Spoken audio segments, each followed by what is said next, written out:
Curtis, welcome, mate. Cheers, mate. Cheers. Thank you for having me. Not a problem at all. I suppose we'll start at the very start. You grew up in New Zealand. Yeah, that's right. I'm a Kiwi, so don't hold it against me too much. You've lost most of your accent, though. Most of it. Yeah, more if I drink of this, the more it comes out. So we'll get to that point. But grew up in South Island, New Zealand. Never ventured out of the South Island until I was about 10 years old. Wow. So living in Central Otago sort of area, Wanaka initially. Also, I should backtrack again. Born in Dunedin, and then was living in like Wanaka, Central Otago, just over the hill from Queenstown, if anyone knows where that's from. Mm-hmm. And then my mum was sort of like the professional, so she moved up to Christchurch and worked as a commercial manager at Westpac in Christchurch. So compared to Wanaka, it's the big smoke. Whereas compared to Brisbane, it's just country town. Yeah. I got a bloody good rugby team, I must add. Absolutely. So that's we had Sharpie I saw that. a couple weeks ago and Barty. Yeah. Just learnt what rugby was there, and that's why I support the team I support. And much to my New Zealand friends' disgust, because I was from Otago, born and bred from Otago, Highlanders. But I follow the Crusaders because that's where I learned what rugby was. And when they're successful as a child, you want to follow success, and it just continued on from there. So there's a lot of beef. and like beautiful country as well. Yeah. I haven't been to South Island yet, but everyone keeps blowing up about it. Yeah, it's this bloody it's very different. Yeah, it's very different from the north. I think in terms of landscape and maybe even people as well. There's you think New Zealand, you think the Māori people and everything like, and there was only like one or two Māori kids in my year, which doesn't it's not actually anything bad or anything like that. I just think that's the way that sort of demographic in that place worked. But and I wasn't exposed to it either, and that's just the way it was when I was a kid. So but then living up in Christchurch, that was pretty cool and whatnot with the rugby and sport that was there. But then when I turned 10, we moved to WA. Oh, okay, lived over in Western Australia. And in Perth? No, my parents just wanted a lifestyle change. So my dad was a little bit like jumped from job to job and had different things going at the time, and he always sort of bounced over for the harvesting season or the seeding season for like probably once a year. So he'd be away for 3-4 months at a time, working on the farms in rural Australia. It was fairly good money as living back then, and my parents just wanted a lifestyle change, and they're like, shit, let's go. So they packed up and moved to a place called Wildcatcham, which is it's like probably 3.5 hours northeast of Perth. So it's on the way to Kalgoorlie. So I've never even heard that place. Yeah. It's very small. Very, very small. It's probably got a population of about 2,000 people. And wow. I had 4 different years at one point in my classroom. So there was 10 year 5s, 10 something else and 5 of something else.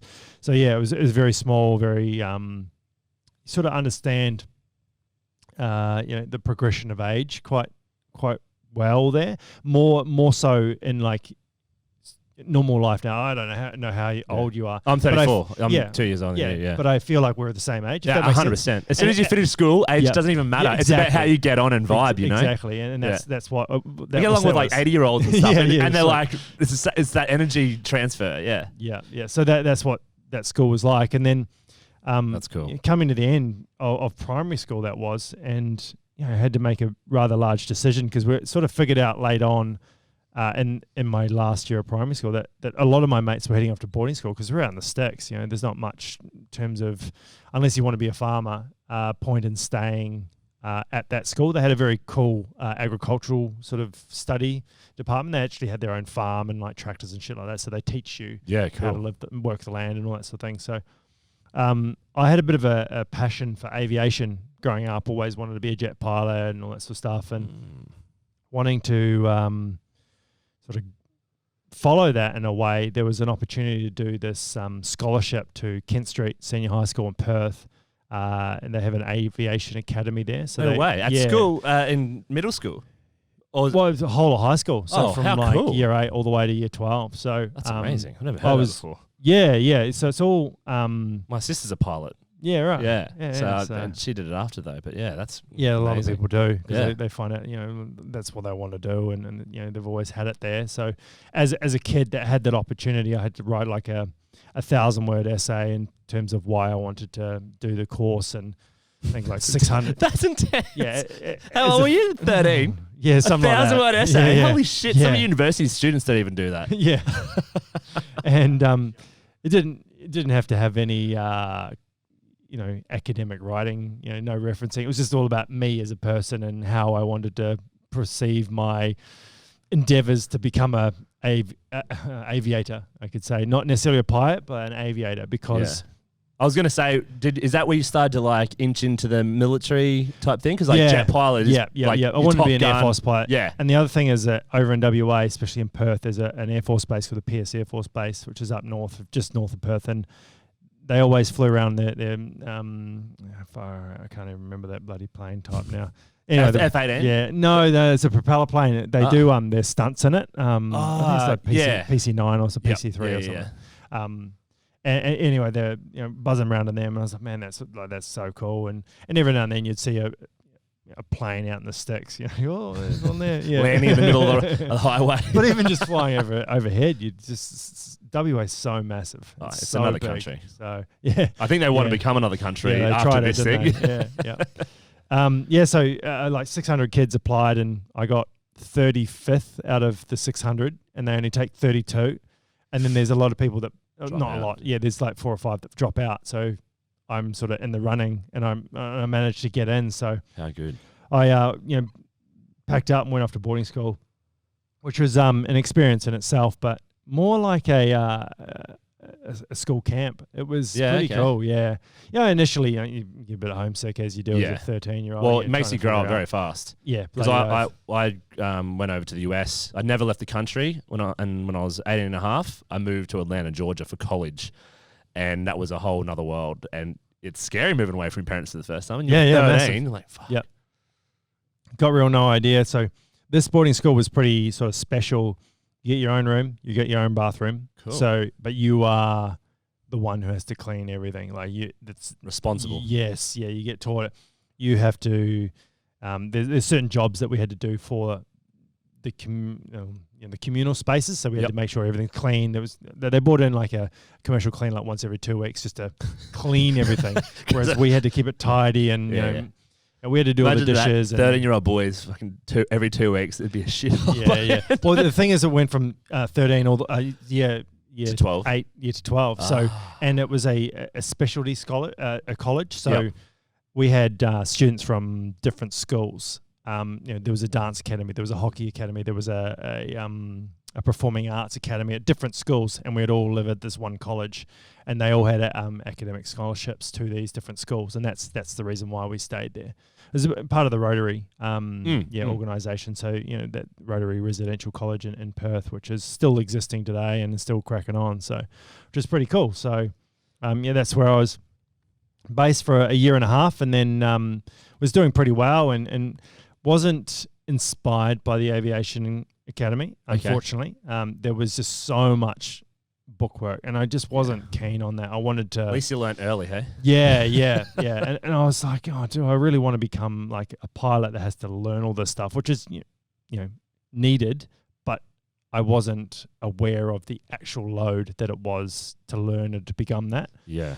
But one thing that we did in my first term of year 9 was mechanics of flight and engineering of flight and understanding engines do this and that's how they're built and these are the functions and parts and stuff like that. So that was more interesting to me because it was more hands-on. It was more practical in nature, and we got to fuck around with Lego, building things that represented model and scale models and functioning ailerons and routers and all that sort of stuff with models. We had to build that ourselves, not with just Lego, but with like balsa wood and cables. And do they go in like intense things like the different parameters and stuff like at that early level when you learn that stuff? You start learning about physics of flight quite early. Yeah. It's quite one of the fundamentals of it. So I think it had to be taught early. You know, physics of flight of lift, drag, you know, thrust and weight or whatever the other one is. But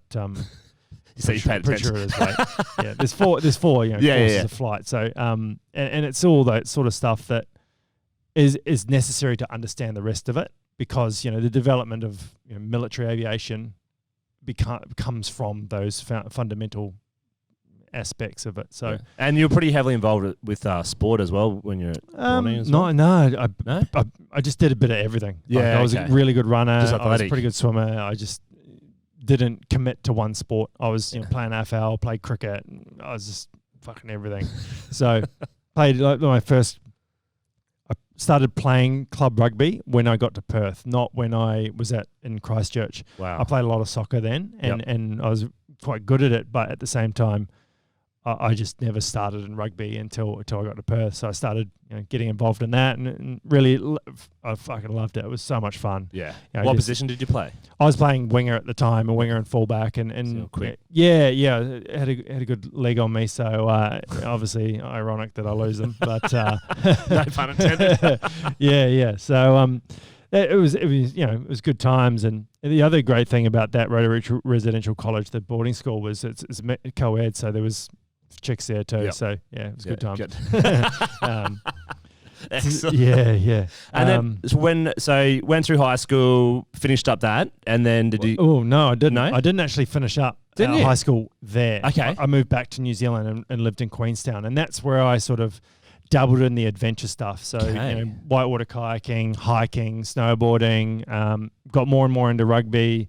I had a few injuries playing rugby, and I sort of wanted to take a break, and I was like, "Far out, this is pretty gnarly." So I broke my leg, dislocated my ankle, getting tackled without the ball. So obviously not one in my own action, but one that someone else did to me through malice. And I was like, that's, you know, Not cool. no red card, nothing. It's, you know, school rugby.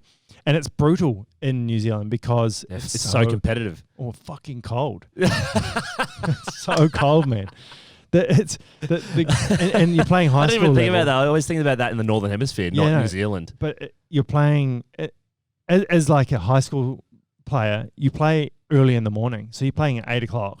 The sun's not even up. Oh like my it's God. just coming It's over like the hill. ice. Yeah, and it's concrete ice Yeah. with shards of glass. Like that's what it feels like. I think I've only played, I feel like that once. We went to Warwick, and it had icicles all in the grass, and it's exactly not nice. the same. Yeah. It just feels like concrete, and it's coming off your bike on bitumen. It's the same feeling. And I was like, man, this is hard work. So, like I took a year off that and just went snowboarding and allowed my leg to heal as well, because it got pretty bashed up. I had pins and all sorts of shit in it. Dude, snowboarding's not even good for your legs. Like I snowboard as well, and it's not good at all. But it was mainly my ankle, so it wasn't as okay. important in a snowboard because, you know, the Locked binding in, and the boot does all that. So thankfully, I was able to have a bit of fun there, and you know, I didn't do anything amazing. Tried a backflip, landed on my head. Can you still snowboard now? Technically, yes, but I need a special prosthetic for it. So Yeah, it's all, you know, all part of technology and shit like that. Yeah, So it becomes harder, more expensive, more logistics, and I'm more interested in sit skiing because I think that'll be fucking rad fun. I have seen that. That is insane. Unfortunately, COVID got in the way of that this year because of, you know, the Paralympics getting postponed. back. We let's go down to like Falls Creek or somewhere, and then the lockdown started. Boom, boom, boom, boom, And boom. Victoria, It's of course. like, fuck. So we're like, well, maybe we just go into like Jindabyne and go up from Canberra, and by then it was just like everywhere, and we were like, we're just not sure what's going to happen. So but finished up high school, and again, you know, similar situation in primary school. A lot of my friends were heading off to uni, and I was like, fuck, do I want to go to uni? I was like, no, I'm pretty keen on the adventure and being outdoors. And I had sort of, if I didn't join the army, I probably would have been a raft guide in Queenstown. So cool. Yeah, rad job. Yeah. Goes nowhere though. One of the things that, because Sarah was based up in Tully for a bit, and I want to go whitewater rafting down there. I remember as a kid watching, Dad went up there for a business trip with all his mates and literally went down the Tully River. Yeah. It looks insane. Yeah. So it's not even working. That's it's not. just got to make sure people don't die. Yeah. just be a good swimmer. That's pretty much what you got to do. So you did that. You did the rafting. No, I just did it as like as a sport. Yeah, just a bit of fun. And we went on this pretty amazing camp. I should really bring it up because it sort of lays down the foundation of what I do now. Yeah. We went on this camp called Branches, and the station, Branches Station, is up the Skipper's Canyon, which is fucking half of Lord of the Rings is filmed in this canyon. Anyway, Amazing. keep going further down it. It's in Lord of the Rings, there's a scene where they're looking at Helm's Deep. They sort of come across this plain, and it's like this big branching river. It's exactly the same as that. So I don't even know if they use that place because they superimpose other mountains into it. So it gets a little bit hard to know where it is. But anyway, it's exactly the same as that. It's this huge branches of river. The river sort of splays out all over the place. Just spectacular. Yeah, and they've got this station with a landing strip on the side, and we build our camp on this landing strip, and we're there for 10 days or 12 days. So it's quite a long school camp. You're living in a tent. We have to cook. We have to clean our clothes and in the river, might add. That is awesome. Yeah. And you live in a badass camp. One of the things you do is search and rescue. So you go out with literally a bottle of water and no food, and you get given this survival bag. So if you do hardcore tramping, a lot of your shit's in a survival bag, and it's a bag that's 6 foot tall and bright orange or bright yellow or whatever it is.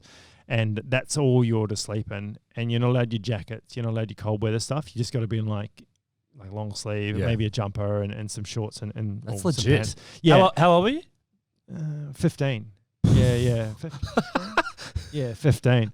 And Jesus Christ. one teacher and one senior student.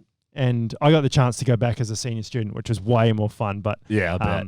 Because you get to choose what you want to do. Whereas this one here is like, you're doing this, you're doing this, you're doing this. You're with these people. Whereas I got to choose what I want to do. I was like, oh, yeah, I'll go on that trek. Or I'll go do some abseil. I'll go shoot some guns, whatever. Yeah. So, and the local police officer comes out and brings like shotguns and pistols. And how cool. Shoot at the hill and have a great time. That's so good.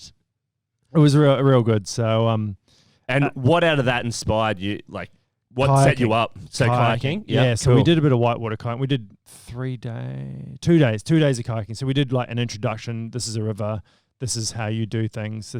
And we're in these boats that are like barges, so they don't really flip all that often. And you get taught how to fall out. And you get taught how to like come out of an eddy and flow around and all that sort of stuff, which was rad, like so much fun. It was raining one of the days that we did the intro, but then the next day or 2 days later, we did the second half, part 2. And is this in summer too? Because it's fucking cold still. October, November. Are you like full steamers? We're a spray jacket, maybe a thermal, short sleeve thermal underneath. The water's cold. The water's always cold because it's mountain run. Yeah, I was gonna say the water's freezing, like 3 degrees or something. So it's freezing. Yeah. But you're kids and you're having fun, so it doesn't matter. The closest thing I've done to that, I did black water rafting in Waitomo. Did 12 hours in the caves there. And it was pissing down rain. And 12 hours? Yeah. It was 4 of us and we're just really active dudes. And the leader was like, I haven't been to some of these caves in 7 years, like, because most people sounds dangerous. Freaking. Yeah, and it was raining. I'm like, we're going to get flooded in, like drowned. And he was telling us all the stories about people getting lost in these caves, exploring with candles. They just drop off on it, just a ledge and just be stuck. And I think like 2 people crawled out over 3 weeks and survived. But it was stunning because of all the glowworms. Yeah. Zip lining glowworms. Sorry. It's rad. So just got on that and just like frothing. It was so much fun. I was like, I want to do this again and again and again. I would do this every day for the rest of my life if I could. And it's just so fun, so much fun. So like, what'd you like about it? In the wilderness, on water, physical, sort of a powerful Dolphins. sort of, yeah. And it can be dangerous as well. So that risk, especially when you've only had half a day, and then you're like, all right, sweet, this is a grade 2 rapid, off you go. Yeah. And you got no idea. So it's just like, because it's not deep. So the water's not deep. So you fall out, you get out, and sometimes you fall out and it's not deep enough for you to fit underneath the water before you hit the ground. So you're like dragging your head, getting which is always fun. But and it was just so much fun, and I was like, this is awesome. So amazing. Sort of planted the seed, but then I got to go back as a senior student and did like 3 days of it straight, and it was so much fun. And then obviously, like I said before, going back to the decision of joining the army, I went and did an on the what are they called? Induction days. OJTs, on the job training With the New Zealand Army for 5 days, and I had a really bad cold when I went, and it just was miserable, and it rained the whole time. The New Zealand Army up near Christchurch in a place called Burnham. I was the only person there that I knew. Like, I didn't know anyone when I went in. Yeah. And which is what the military's like in real life. And doing that and then figuring out that, shit, this is hard. Like, this is really hard. And why was it hard? Well, just physically it was difficult. There was... Because you're already fit from doing that active exercise. Yeah, and like I thought I was good to go. But there's a different type of fitness that's required than you think it is for the army. You think you need to know how to run. You need to run. Pack run, yeah. Well, yeah, you need to pack march, which is very different. Yeah. It's a different strength. Okay. You need to do lots of sit-ups. You need to be able to do chin-ups. You need to be able to do monotonous tasks for a long time, or drill, or stand in one place without moving. All that sort of thing is, in a way, what you expect. When I got in the Australian Army, which we'll get to, fuck all running. Like, I was too fit. I was too fast. Or too good of a runner, and I lost my running fitness when I got there. I just was confused. Wow. I needed to do more push-ups. That's what I needed to do more of. So more upper body. You need to be stronger and pull-ups and stuff like that. Yeah. And pack marching was one thing that I fucking hated. So I bet. But anyway, yeah, just like we did this what they call the longest day. They woke us up like 3 in the morning, and we had to do this assault course, and then because we're not wearing like camouflage uniform, the New Zealand Army's budget. Yeah. So just tee and long pants. Oh, no, it was freezing cold, like sideways rain the whole time. It was in July, Jesus. so it was freezing cold. Dark, it's raining. Child abuse? Yeah. People claim it now. Could be. But, and then we, I was just like, far out, this is pretty hard. But I expected it to be hard, and I expected basic training to be even harder. So I was okay with the difficulty of it. But then when I started to weigh up my options, so when I was living in WA, I acquired my dual citizenship. So I had Aussie citizenship and obviously with birth New Zealand. So I was best of both worlds, had the options, weighed them up, and I was like, what job should I do? And how old were you then when you were making 17. Yeah, okay. Yeah, I didn't turn 18 until after school. Yeah.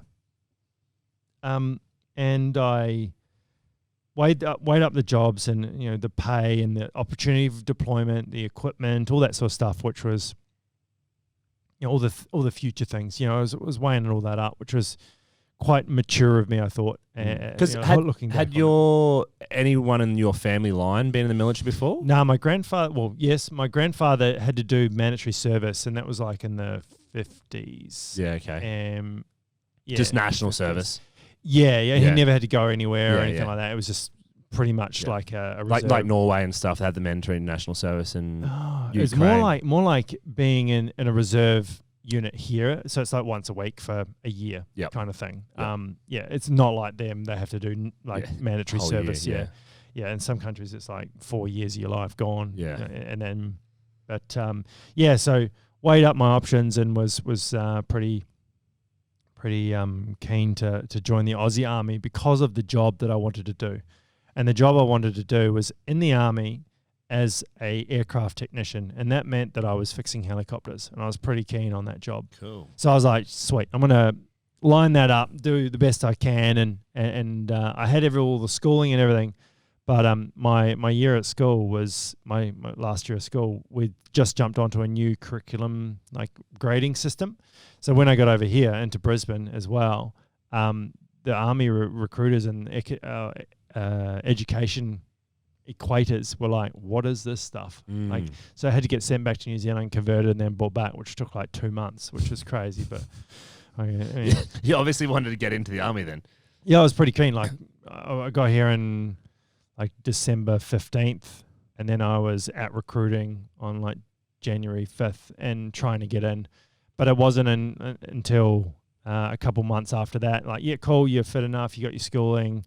But unfortunately, we're not taking any of these roles for the next 6 to 12 months. And I was like, well, I've just waited 6 months. Yeah. So what else is there? And they're like, well, what about this job? What about this job? What about this job? And I was like, oh, what's that one? They're like, oh, this is combat engineering. And I was like, what's that? They're like, oh, you build stuff and you blow it up. And I was like, yeah, sweet, sounds good, sign me up.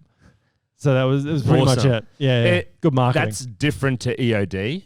Same job. Cool. My brother-in-law's EOD with US Navy. Yeah, wow. Yeah. Ridiculous. Yeah. I was going to say, how do I put this? That's why you walk in funny normally. Just balls walking around. Most insane job in the world. I seriously. Yeah. Is that the big bomb suit? Yep, that's the one. Yep. And the robots. Yep. And yeah, all the chemistry behind chemical warfare. Yeah. So it's insane. Yeah, there's certain specialties within it again, and Yeah. it gets more and more. Like some people are very good at rockets, some people are real good at bombs, some people are good at IEDs, and some people are good at chemical weapons. And so, did you know at that stage like what was actually was? You're like, oh yeah, that's pretty cool. Yeah, in a way. So you get a bit of a briefing, you do a bit of research, but it's very vague.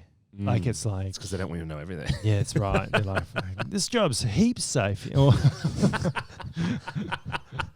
So, oh man. Well, you've got to be super naive if you think you're going to go in the army and not potentially die, because even in training exercises, exactly, jumping out of planes, doing drop-ins and stuff, it's insane. Yeah, there's so many different training environments that we work in, and different exercises that get put on us and stuff like that. So. I was pretty keen to get in and get started. So I enlisted here in Brisbane. It's 2006, wasn't it? That's right. Yep. Yeah. June 12th, 2006. And enlisted and had like a full mop of hair and was pretty keen. What are you talking about? You still got a ton of hair. Yeah. Well, sorry, go ahead. When you join the army, they cut it all off. So shave it on. Yeah. I'm very intrigued. You've done this 3 times and already. You have actually remembered the exact date on all those things.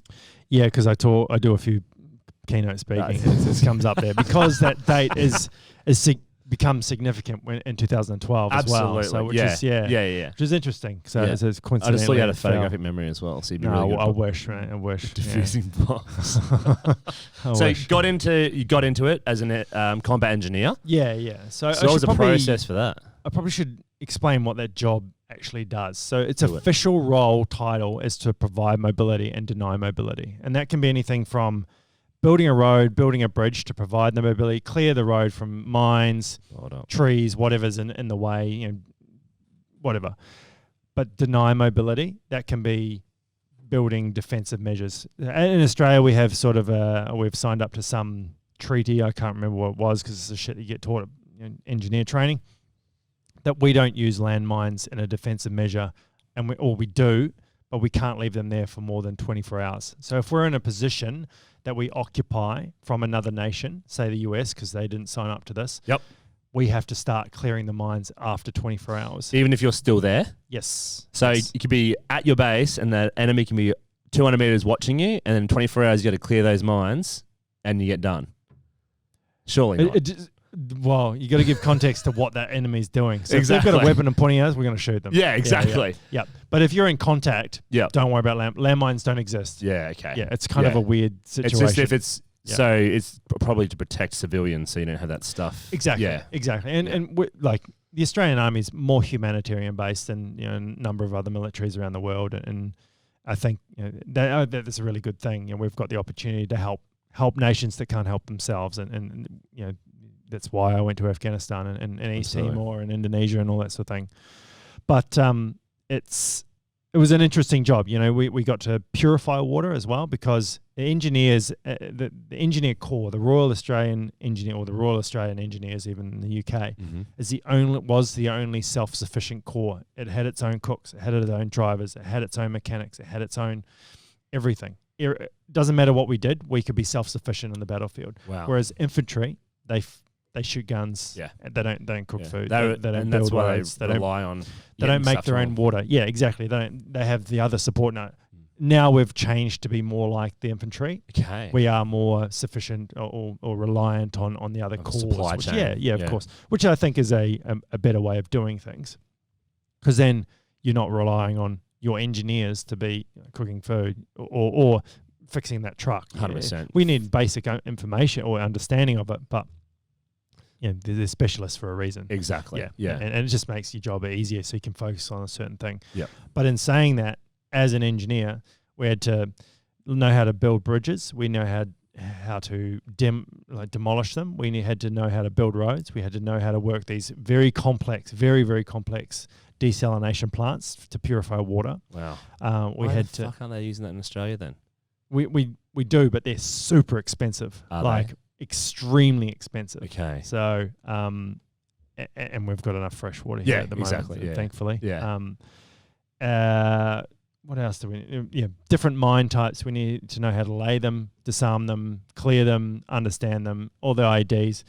What am I missing? Tree felling, building, like houses, building. You guys set up the forts as well, don't you? Everything. Yeah. Defensive measures, need to build concreting, we need to know all that sort of shit. And comms as well?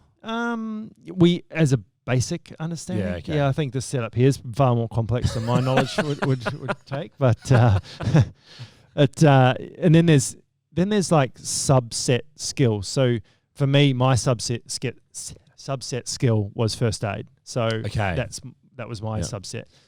Whereas there's other guys that were signalmen or signal skills. So they'll be an engineer, but they'd have a subset skill. And this is when you get broken up into your pods or your little teams? In a way. So as a team, we then want to make sure that we're covered for first aid, SIGs, transport. I was good in the transport as well. I had a lot of licenses there, but and all that sort of thing. So it becomes like this efficient team of specialized soldiers, individuals that create the perfect little team. A very all offsetting everyone's skills. Exactly. And then that's one of those things that I'll lead to later on. The reason why I wasn't a brick commander was because I was more specialized in other areas, whereas the brick commander, he had less years in the army, less experience in the military, hadn't been on as many deployments as me, but he was a better skilled commander. He had the qualifications. He had a little bit more experience in a certain area.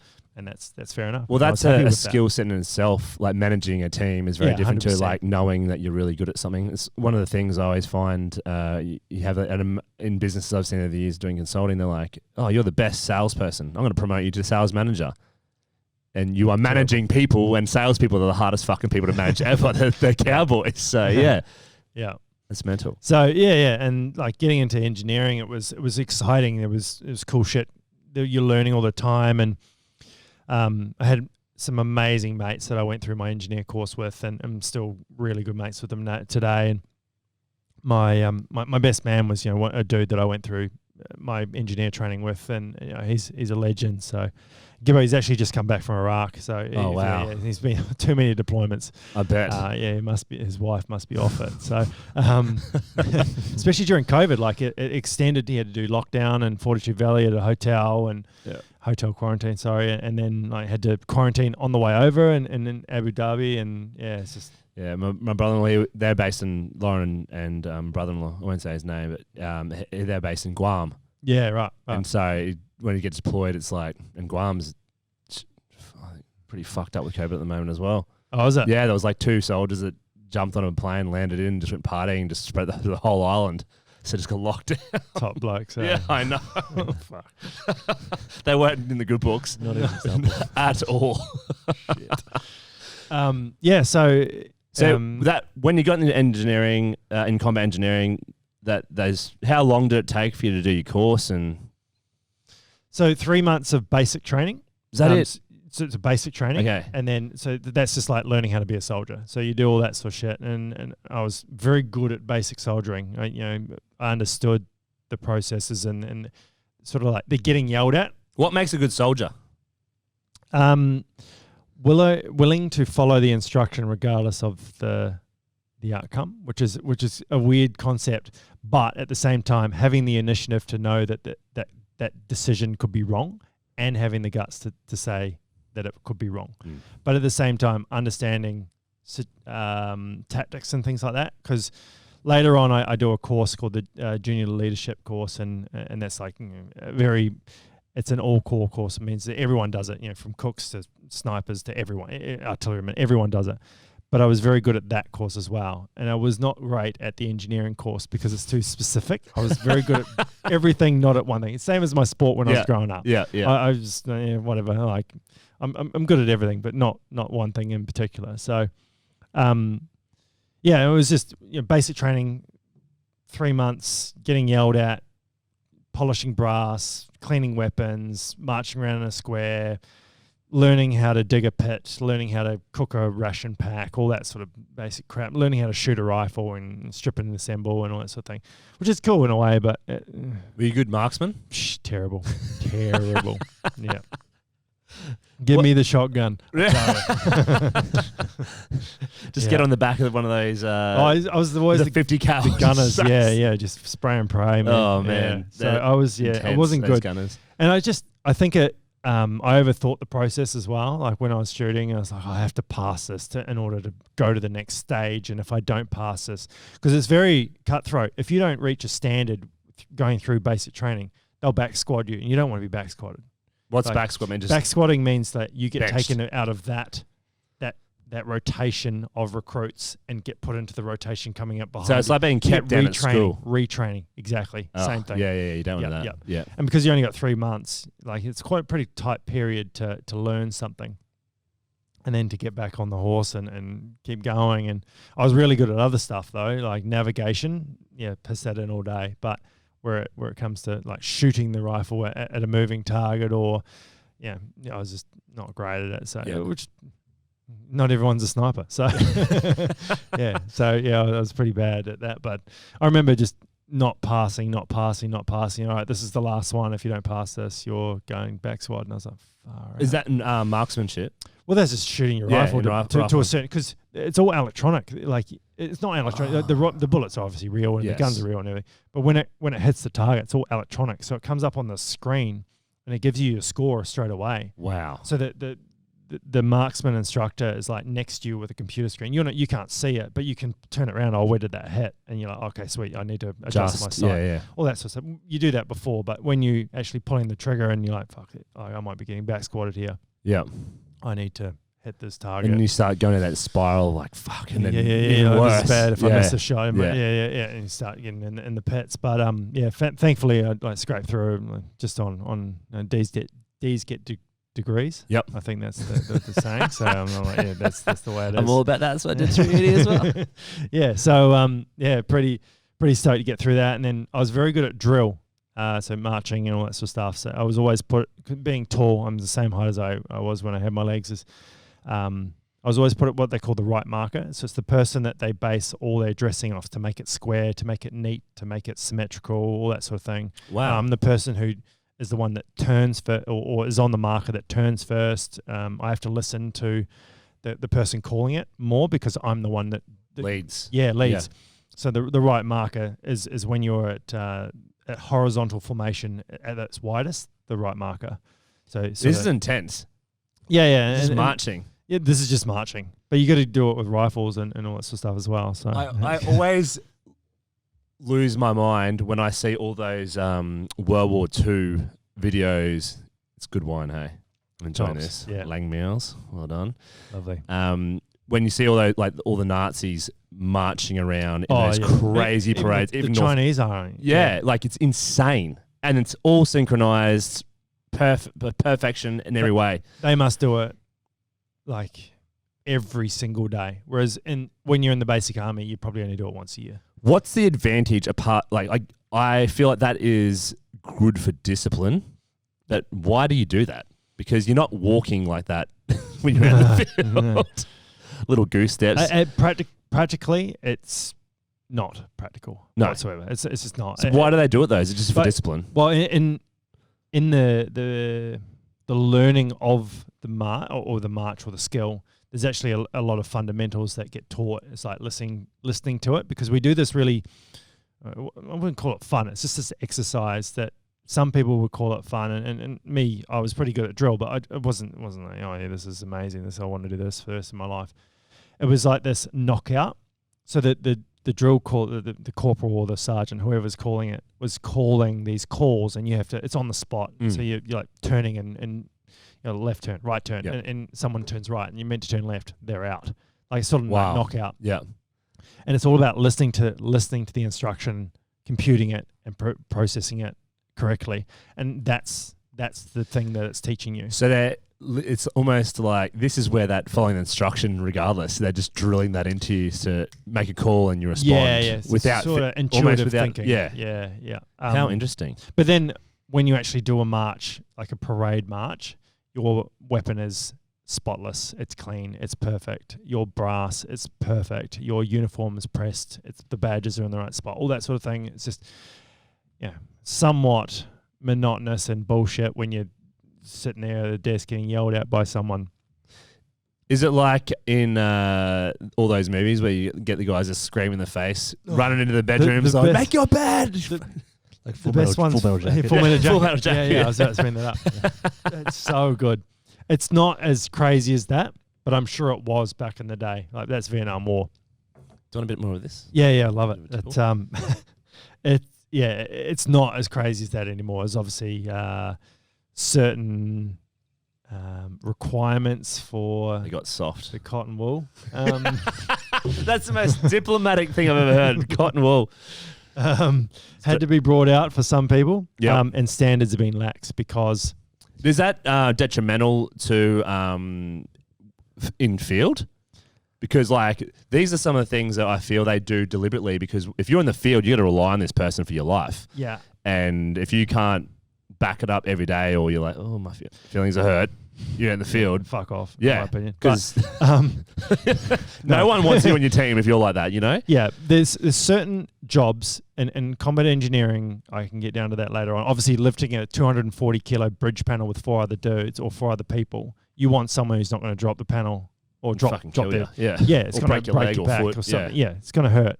So therefore, you want someone who's biomechanically capable of doing that. I'm not saying every male can do it, but more males can do it than females. Absolutely. And that's biomechanics. Yeah, yeah. And I'm not No. saying they can't do it. It's because we're built differently. If you have a look at it, we've got Yeah. testosterone going through our blood from day dot. Yeah, from puberty, Yeah. and we've got clubs as hands. Yep. Yeah. There's some like MMA girls who could kick some dudes' asses. And I was about to say, some of the girls I paddle with, they would kick my ass. Yeah, Like, but then I don't want to fight them. you move into that dating territory where you got this gender fluidity, and you have I'm waiting. I know Joe Rogan talks about this as well. Waiting for there to be someone who identifies as a woman fight in the UFC. Who's Well, a man. they tried, didn't they? And got they stopped. banned her. Yeah. Because it would have killed. It would have killed the girl. Yeah. And the other thing is, it's Been not a girl for 2 years. Yeah. After 30-something years as a man. Yeah. Oh. It's that funny meme of like this 30-year-old male that identifies as a 4-year-old kid dominates school sports or something. Like, it's just. It's like, come on, man. That'd be a good skit. Some guy running around. There was also that girl. She was a phenomenal athlete, and she actually didn't even know she was a hermaphrodite. She had both organs, and she was an 800-meter runner. Oh, and it's she an African got runner. She got banned, and she didn't even know. That was the only time where I was like, happened recently, and it's probably that still last 5 years.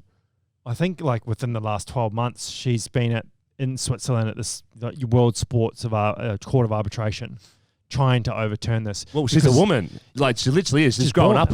Yeah, exactly. And she didn't even know that. Yeah. And then that's the only genuine reason where it would be acceptable.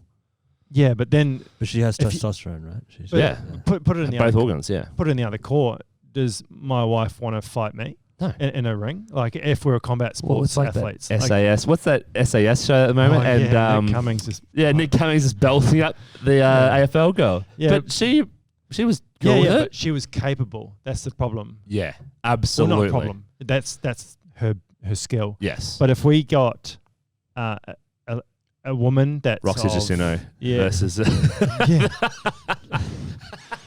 Mike Tyson at the moment. yeah. Holy Oh shit. my God, that's there's no testing for this, by the way. I'm so excited for that fight on Sunday. Yeah, I feel sorry for old Ray Jones. Roy Jones. Roy Jones. Yeah. Yeah, he gonna lose. Yeah, they have stacked it in. They totally changed it on Roy as well, because he was meant to have 6 weeks, and that's why he accepted the fight, and they blew it out to 3 months. So yeah. So you've got Terminator versus what? Well, they're both fucking. Roy can move his hands fast, but Tyson's just, oh my He's God. got movement, man. I He's might even defense. just throw $5 on.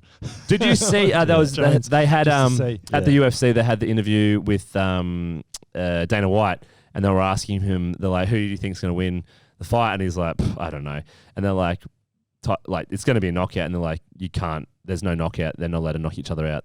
And he's like, how the fuck are you going to like... How do you control that? Yeah, you can't do that. You got two ex-psychopaths. Why aren't they allowed to do that? Because it's a exhibition match. Fight. You can't even bet on it in America because it's an exhibition. And Can we do it here? No, yeah, I think you probably could, but no one's going to win. Chicken Sports it. 100%. Yeah. 100%. Bet. What is that? Bet Smart or whatever, that new one?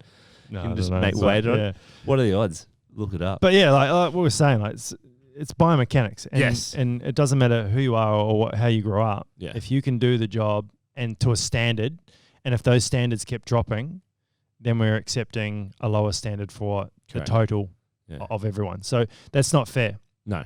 Especially Well, if you're it's- fighting an enemy that's... But on the people that are lifting that standard, if that makes sense, to help that person get through. And It's your weakest link. Yeah. You want to have trying that consistency across the board. Yeah, and I remember being at Kapuka, which is the basic training base. You march, or you pack march as fast as the slowest person because you don't leave them behind. So therefore, if we're lifting something that they can't lift, so therefore we have to lift something that they can lift, we're not able to build a bridge. Yeah. Or whatever else that may It puts be. you behind. Yeah, You're at exactly. disadvantage, Exactly. yeah. So it's one of those things that you think, I might have to look at that later, but That's right. yeah. Hate us to look it up. He'll look up the Yeah. odds. Oh, cool. Yeah, so it's just one of those things that there's certain jobs that we can do and certain jobs that they can do better than us and Yes. vice versa. Yeah. It's just one of those things. And it's 100% biomechanics, and I can't Yeah. beat around the bush about that. 100%. Yeah. But That's just fact. it is. Yeah. Yeah. And what I was saying with that, and the point we're trying to make was that there's going through basic training, and the guys that we saw in Full Metal Jacket, they're getting yelled at. The standards are different. They've brought it down so it's more PC. And I remember being at basic training, and they're like saying, "Oh, we'll take you down to the box room. We'll beat you up." And you're like, "Well, no, you won't do that. Like, we'll just tell Channel 7 or whoever, Yeah. and you'll be fucked." Yeah, This exactly. won't happen. Yeah. But probably 5 years before I got there, that was the norm. Yeah. So that sort of 2000, 2006 sort of time was You the got time where you it got an interesting changed. transition. I did, and we were actually a trial platoon at and going through basic training. So there was two. We had a brother sister platoon, so there was another platoon going through the same process. So it's 40, 50 people in the platoon, and I they have were a question after Yeah. this about the platoons and stuff. Yeah, yeah. But you keep going. part of the trial was they were not going to yell at us. So they didn't yell at us for like So it's a full test. 6 weeks straight. And then just to see how the development of the soldiering would work. Mm. So we were like this trial. So they were doing things like How interesting. being very polite. polite. Yeah. Weird. Excuse me, Curtis. So- Would you mind doing 10 push-ups So for then me? I was like thinking back to my time at the New Zealand Army doing the on-the-job training as a bloody high school kid. Way harder, more yelling, more punishment, more everything. And I was like, this is weird. Like, and might have been the subject of coming through and absorbing everything without the threat of So punishment. you were in the platoon that was not being yelled at.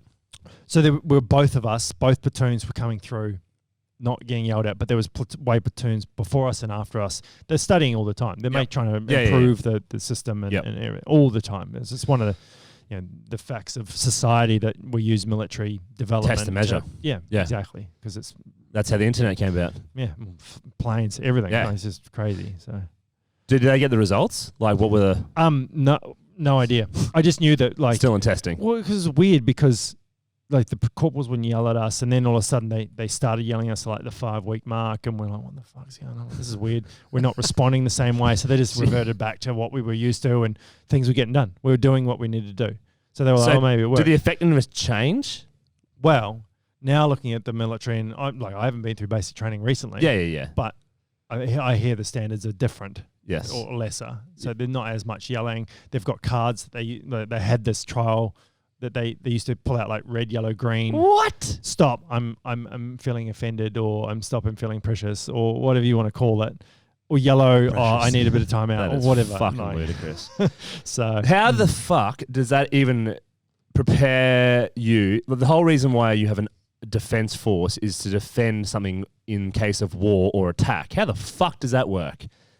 sorry, China, yellow card. Yeah. Stop. I don't like it. Go away. And for me, but like some of the psychology I've read over the years as well, obviously yelling in a normal civilian atmosphere is not appropriate depending on the situation. But if you're in a situation where you're being yelled at and you're not used to it, or you have never experienced that, it could literally overwhelm you, and make you not be able to perform under stress, because it is a stressful situation. It's almost like breaking you into stress. Yeah, because that person's yelling at you for doing something that you thought was right, but it was wrong, and you're getting humiliated and offended and stressed and pushed into a direction that you don't want to do. But if you're used to it, you can be like, whatever, bro. Well, you can take it on board, Yeah. because the best way to look at that situation is constructive criticism. So you just take out the emotion, because when you get yelled at, that's what I was doing. Yes, Yeah. Sure. The only probably the main time that I remember getting yelled at was because I did the right thing, and there was like 5 of us that did the right thing out of 40, and the rest of them didn't. So we got told to go on. We're doing this pack march, right? We're doing a 15. Explain that. Why do you get yelled at for doing something good then? Because they want the team to perform. So if there's 5 performers and not the team, it's not a team. Okay. Yeah. Yeah. So I thought it'd be like, see these motherfuckers? They actually are doing it if you don't step up. Like, that type of thing. You're responsible for everyone else that didn't do it. Exactly. Yeah. Yeah. They got punished in a way, but not as severe. We didn't get punished. We just got almost humiliated. like they're pressuring you to hold everyone else to account. Why the fuck didn't you tell? You did it, but why didn't you bring your team along with you? I can see that. Yep. So because we're in rooms, and there was probably like 2 guys in my room, and 1 guy in another room, another guy, and then another guy, and it was, and we. So they isolate you as well. No. In rooms, or we were all the way through. There was 4 guys in each room, 4. But there's 2 guys in my room, and there was a guy across from me as well, and they did all right. Like your bunk houses. Yeah. We did the same. We did all the right thing. So the job was to put everything in your pack that you were required told to. Yeah. And we were doing a 15K pack march. So they did that, but they didn't do a kit check before. They did it after. So after we got back, and then they're bright. All right, we're doing what they call DP1. I don't actually know what DP1 means, but anyway, it's like your kit, your standard kit that you need to. I don't know. It's got probably acronyms for everything. Yeah. But anyway, pull it all out. We're doing kit check, and then pull it all out. We're like, hold this up. And everyone's like, don't have it. And when there's like 5 of us, and we're like, oh shit, like what? Why wouldn't you put that in your pack? It doesn't weigh anything. People were putting pillows in because they didn't want to carry it, so they just throw it all out, because they do tests. They don't we'll do like 5K march, we'll do a 10K march, and then all right, we'll do a 15K, and by that time everyone's like, oh, they're not doing kit checks, so we might as well put pillows in. Oh my god! I had guys in the US not putting the ballistic plates in their vests. I can understand that. Yeah, because they're not comfy. Are they heavy? No, they're not too bad. Now they're pretty good. They're carbon Kevlar. Yeah. So carbon Kevlar. Ceramic Kevlar. That's what they are. Yeah. Insane. They are heavy. They're probably like add 10 kilos or something. Now they're probably only 5 kilos max. Really? They're pretty light, but fucking why wouldn't? But if you're 10 kilos or dead. Yeah. If you're sitting or carrying a pack, like it just destroys your back. Like really? There's nothing. It's just because it's. I've got one of those weighted vests. It's a weird. It's front back. They're shaped as well. Yeah. So they're shaped in a way like the back one sort of comes in at the back and goes up, whereas the front one comes in at the top and it goes around your chest and digs into you. It digs in. So the front's actually the most comfy one, but the back, like if you're anything on your back, sitting down, it's just like, oh, I'm meant to be standing up without anything. I've got one of those 511 rigs, and it's a replica. I just have. It would probably have a plate. Yeah, and you sit in there. It's literally the ballistics one, but just not allowed it. Yeah. So they got in trouble, but not as they didn't get yelled at as much as us, which was how funny. Weird, but sort of reverse psychology of the process. So you've done that, then you finish combat engineering. Yeah. So and then we go off to engineering training. which is Okay, geez, so that was just fuck. Dude, when you put these on, you get lost. It's fine. Yeah, yeah. There's not many times you get to have a conversation like this. So. Yeah. So engineer training is obviously what I described before: learning how to build, learning how to tie knots, learning how to build bridges, demolitions, how to do search, decontamination stations for chemical warfare, all that sort of shit. Insane. Yeah, desalination, water purification, boating, Yep. because we've got certain bridges that require boating skills. Like pontoon stuff. Yeah, they're pontoon style boats. So we can put on like a whole. You get that. We can put tanks and all sorts of shit on these floating bridges, and Yep. just they're bridges, but they're boats as well. So you can put them on, like load up a whole massive like 300 meters worth of tanks, put it down the river if you've got room. You could No do it, way. You can do it on Brisbane River, float it down the river, and then offload like amphibious. Jesus. If you want. That's And it's so cool. literally just like jacks, and they just drop the front like a landing Just craft. roll off, yeah. And off they go. But you need certain boating skills. So we learn boating and all that sort of thing. So it's pretty cool. It's insane. Learn how to dig. So a We're skill? very good at digging. What is the secret to digging, Kurt? Just mind over matter. Just like Is there a commit. shovel technique? No, just commit to the task and dig. There's no two ways about it. no. You are Is this the training to dig your toilets, or is it just fighting barricades? pits, fighting pits, Wow. mortar pits, command centers, all that sort of thing. So we're tunneling, all that sort of thing. We don't learn tunneling, but we learn how to do it. If that makes sense, we get taught how to do Yeah. it, but we never do it. Like Vietnamese tunneling style, or More like we Or trenches. build a pit, and then we put like overhead protection on it, and like sandbags and dirt and beams and corrugated iron, and so it becomes blast proof, and then it becomes tunnels. Wow. So yeah. That's insane. Yeah, so it's a lot of work, and you hope to God that there's an excavator close by, because Yeah.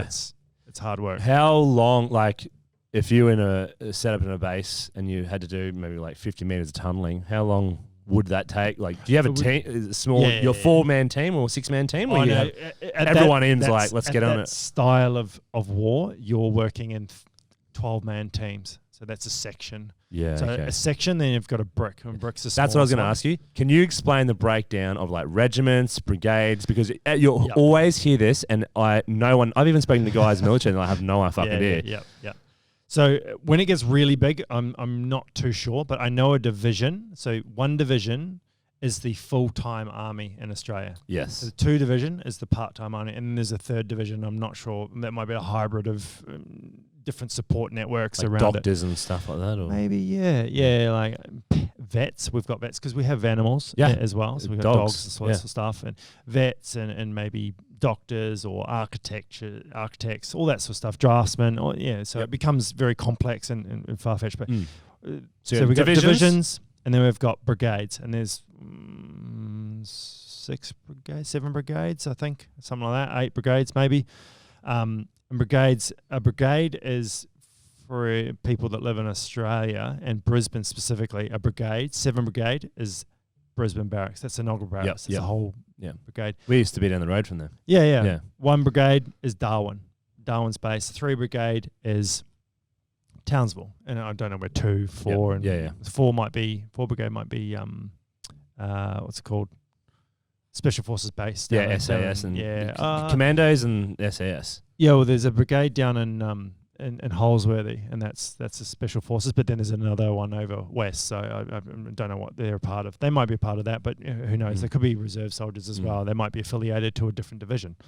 So then you've got brigades, and then you've got regiments. And regiments is what is the most common large-scale situation. So I was part of First Combat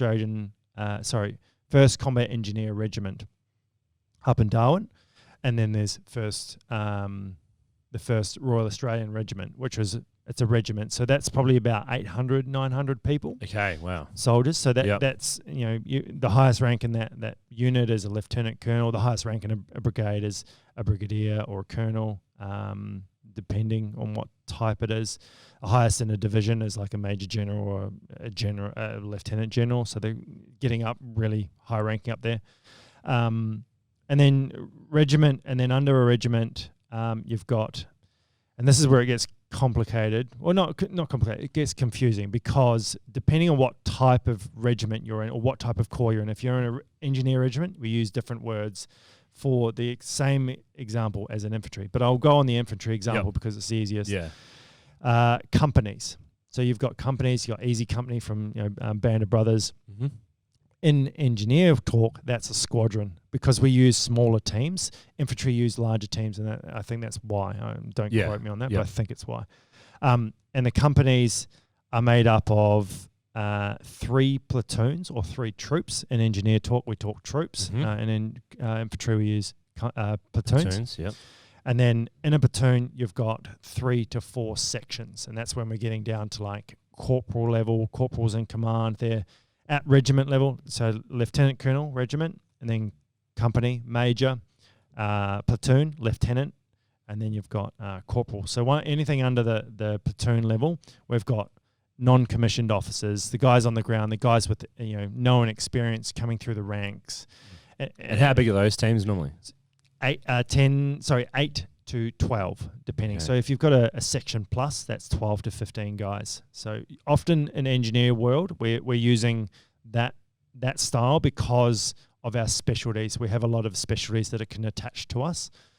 So we could be using 10 guys on normal days. So as a combat engineer unit and a combat engineer platoon or troop, you'll be using 10 guys. So it's 5. Is there anything smaller than that? A brick, but a brick gets broken down on deployment dependence. So that when you're in Afghanistan, you're working in a brick. So you've got a brick commander, it could be a corporal or a lance corporal, and then you've got a 2IC, which is what I was, and that doesn't hold any rank, but it just as a 2IC, second in command. And then you've got 2 diggers, which are diggers. I was a digger, which is the way it works, and you can rotate in those roles as well. Cool. So it's pretty cool. So for those people who want to join up to the military, that's the breakdown for you. That's the army. They say the army. Yeah, Australian Defence. Yeah, because it gets real crazy when you start adding stripes on sleeves and things like that, which the Navy and the Air Force do, which I get confused on, so I don't understand. Wow. All right. Well, thanks for breaking that down. Yeah. So you did the first tour in East Timor. Timor? Yeah. It was that was so good, that trip. Really? So why was that? good. Because there was no threat. We didn't I have still to didn't know wear why a the fuck we even went there. we were part of UN. So that's right, the Indonesian occupation of East Timor was pretty horrific for the Timorese people, and they committed some crimes, and they did some, and they're probably still doing it. The West Papua situation. I don't know too much about it, and I probably shouldn't comment, but I think some atrocities have been committed there, and we should probably pay more attention to our neighbours rather than what's happening elsewhere. But anyway, going back to East Timor. The Indonesian occupation, it was considered a sovereign nation. They occupied it after the Portuguese withdrew from the colonial days, and pretty much just rape and pillaged whatever they want from the country. Yeah, I saw some bad photos there. But and I went there in 2008, and I noticed there was fuck all trees. The Indonesians had cut down all the big trees, to make wood out of. Wow. Yeah, only around Dili, and I think sort of west from where Dili was, which is where Dili's sort of in the northern central part. West of that, there's still a bit of trees there, but out east there's fucking nothing, like hardly any trees, which is kind of weird. Because it's like literally the most prehistoric place left. But yeah. So, but like there was no threat. Our body armor was in the car. We were the last deployment of my knowledge that carried long arms. So long arms meaning rifles. Mm-hmm. The deployments after that just had to carry pistols on their hip, which would have been way better.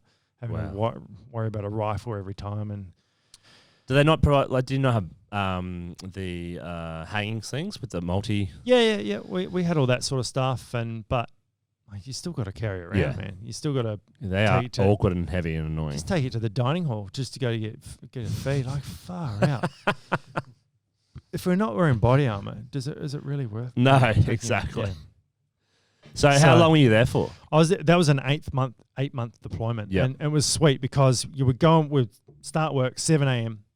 Up at 6, start work at 7 a.m., work till 4, and you still got like 3 hours left of sunlight. So we'd just head down to the beach, buy a carton of beer between 10 guys, and beers each. 2 beers each. Yeah, no danger. Yeah, there's one dude that's driving, so he does not drink, or two dudes that are driving does not drink. So therefore, we're You guys fairly still safe. carrying down there? Yep. Yep. Yeah, so those guys are carrying the long arms. We're all with pistol, Yep. so, or no weapon at all. Yep. Sometimes body armors are always in the car, so you always got to lug that shit around. It's the heavy version of it. So The beach is nice in East Timor? amazing, mate. Really? If I can promote tourism to East Timor, Wow. like right now, if you're a scuba diver, get on a plane. If Wow. You can. But Yeah. Get on a boat. yeah. Really? That good? Amazing, mate. And I was just snorkeling, and I just put on some goggles, and I think I had some flippers, and just like literally like the water comes up to the edge, obviously the beach edge, but then it just drops off like a meter away from the beach edge. Yeah. Drops like Just shelf. and it's just reef the whole way down. Clearest water. I could see like 30 meters straight down. Jeez. Reef the whole way. There's sharks, going around, stingrays, massive fish. Like spearfishermen would have a field day there because the water's so clear. Saw the biggest pot of dolphins I've ever seen in my life, and I've never seen one as big as that before. Wow. Maybe like 1,000 dolphins in this What? pot. It was I incredible. think you said like 20. Dolphins. Yeah, I was like, that's Dolphins. that's not a pod. That's a fuck. a mega That's a regiment. Yeah. Division. It was Oh my God. crazy. I was just like, 1,000 where the dolphins fuck together. Are we? Yeah, because we went across to this island, Indonesia. I don't think I've seen that in bloody a documentary with what's his name? Watch Attenborough. Yeah. There was one on the recent one, the Our Planet one, and I was Yeah. like, that's probably a little bit bigger than the one I saw, but it's close. Oh my It was just God. nuts. I was just like, what is going on? That's insane. Megapod. Yeah. But anyway, East Jesus. Timor. Yeah. So And we're just building stuff. That's all we're doing. What were you building? Medical centers, bridges, water tanks for orphanages, That would've been roads. It was good. Yeah. The feel good jobs were all like that. That was it. Like we were there. The people wanted us there. They wanted what we had to offer. We couldn't provide enough. That was the only problem. And I'd do that deployment again and again and again and again because the biggest danger was dengue fever. Yeah. Yeah, From my mate mosquitoes. Gibbo, who's my best man, he got dengue fever and lost like 5 kilos in 2 days. Oh Like, my just God. shat and spewed it out. Yeah. Just, Like Bali belly. No. Yeah, but on steroid, dengue Oh, can really? kill you if Yeah. you're not careful. Yeah, really? it was bad. Yeah. I think my grandma had it when she was in Darwin. Yeah. Yeah. It's up in Townsville. It's Yeah. pretty much from like Rockhampton north, you can get dengue. Yeah. Crocs and dengue. Fuck that. Crocs, eh? What a life. Dinosaurs of the water. Were they Crocs up in East Timor as well? Mhm. Yeah. Mm. So Funny- you're down the beach. Funny story. That's why your though. guns are on your side. You're waiting for this We get this motherfucker to jump out of the water. Cultural brief to say that, oh yeah, these are the animals, these are the dangerous animals. None. You're like, okay, there's no snakes, no spiders. Oh, there might be odd spider or maybe a scorpion. We got warned about scorpion, which I did get stung on the hand, which is nothing. But and then one day we're driving on the road and we go around this like really tight turn. And it's over a bridge, and I look up and I was like, fuck, that's a snake skin. That is a huge snake skin. It's like, 1/2 meter wide. Jesus. So this is wide, and it's rolled up on the bridge panel of the snake. The snake skin's rolled up on the bridge. I was like, that's at least Anaconda. like 8 meters. Yeah, massive python. I was like, I thought they said there was no snakes here. Look at that thing. And it's fucking like a massive, Couple hundred massive, like a boa constrictor, like massive python skin. Oh And I my was God. like, fuck. And there's pigs everywhere. Yep. And you're like, oh, that makes Yep. sense. So pigs and crocodiles and Yep. pigs and snakes. Snakes. So, yeah. Wow. And yeah, so there's snakes, crocodiles, all sorts of shit. So you did that back to Oz. Yeah, and then came back, and then funny thing, there was a situation we went and had this. I came back and refreshed and everything. That's when I met my missus, when I had some leave and Yep. stuff like that, and had this other deployment that was happening. It was a quick like humanitarian mission, like urgent. Indonesia had a massive earthquake and it destroyed all this infrastructure in the city called Padang. So we ripped over there on a HMAS Canimbla. I was put on a water point. Some guys went up and dug some unfortunately. Is this in East Timor? No, this is Indonesia now. Okay, so okay. Sumatra. Yeah. So this is another deployment. Yep. It was a very fast one for me because I got put on a water point. I was only there for like 8 days or something like that. Okay. It's not even worth me going. Yeah. But anyway, that's what happened. Yep. But some other guys had to go up and like dig out a school that had been covered for the kids, and obviously some shit work. And whereas I was not exposed to that. I was just on a water point making water in sunbathing all day. So yeah, it was pretty shit work, to be honest. Yeah. We're like on a tip. We're literally on a tip.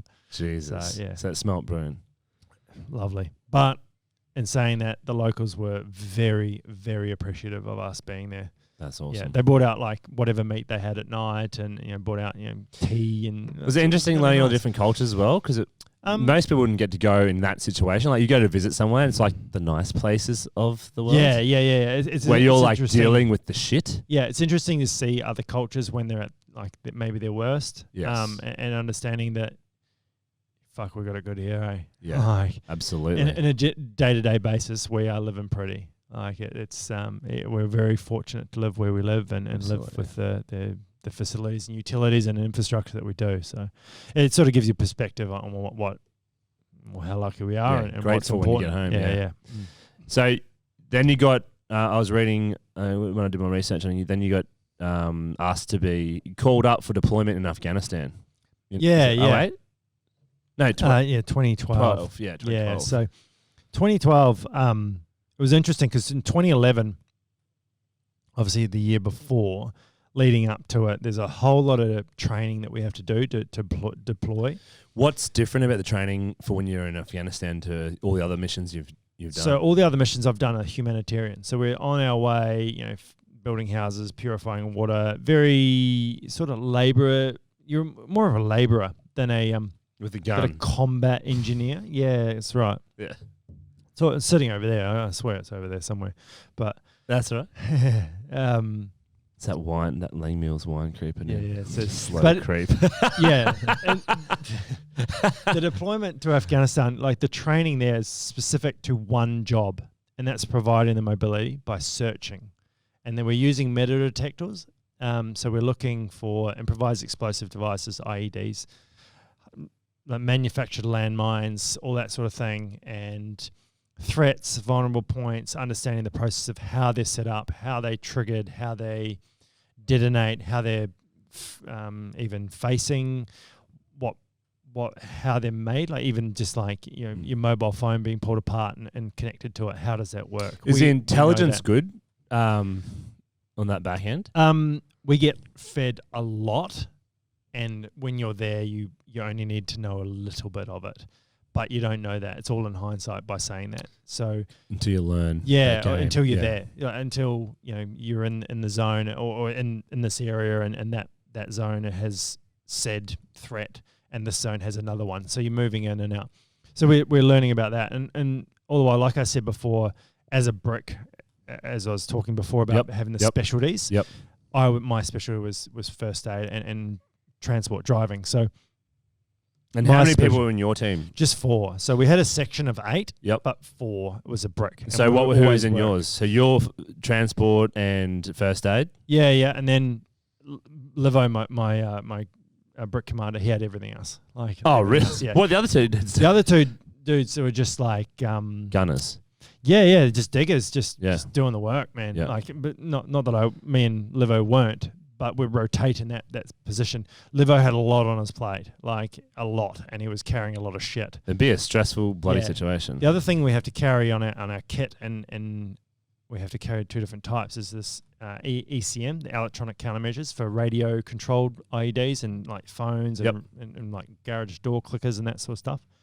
We have to carry countermeasures to that. It sort of just blocks out the signal. So can't really talk too much about that tech. No, but we have to carry that shit. Like the massive radios on our back, and they're fucking heavy. I bet. And Livo had to carry all that stuff. So as well as his food, his water, his body armor, his weapon. Like, so when you got deployed out in the field, how big was your days marching, driving? I don't know what distance. Yeah.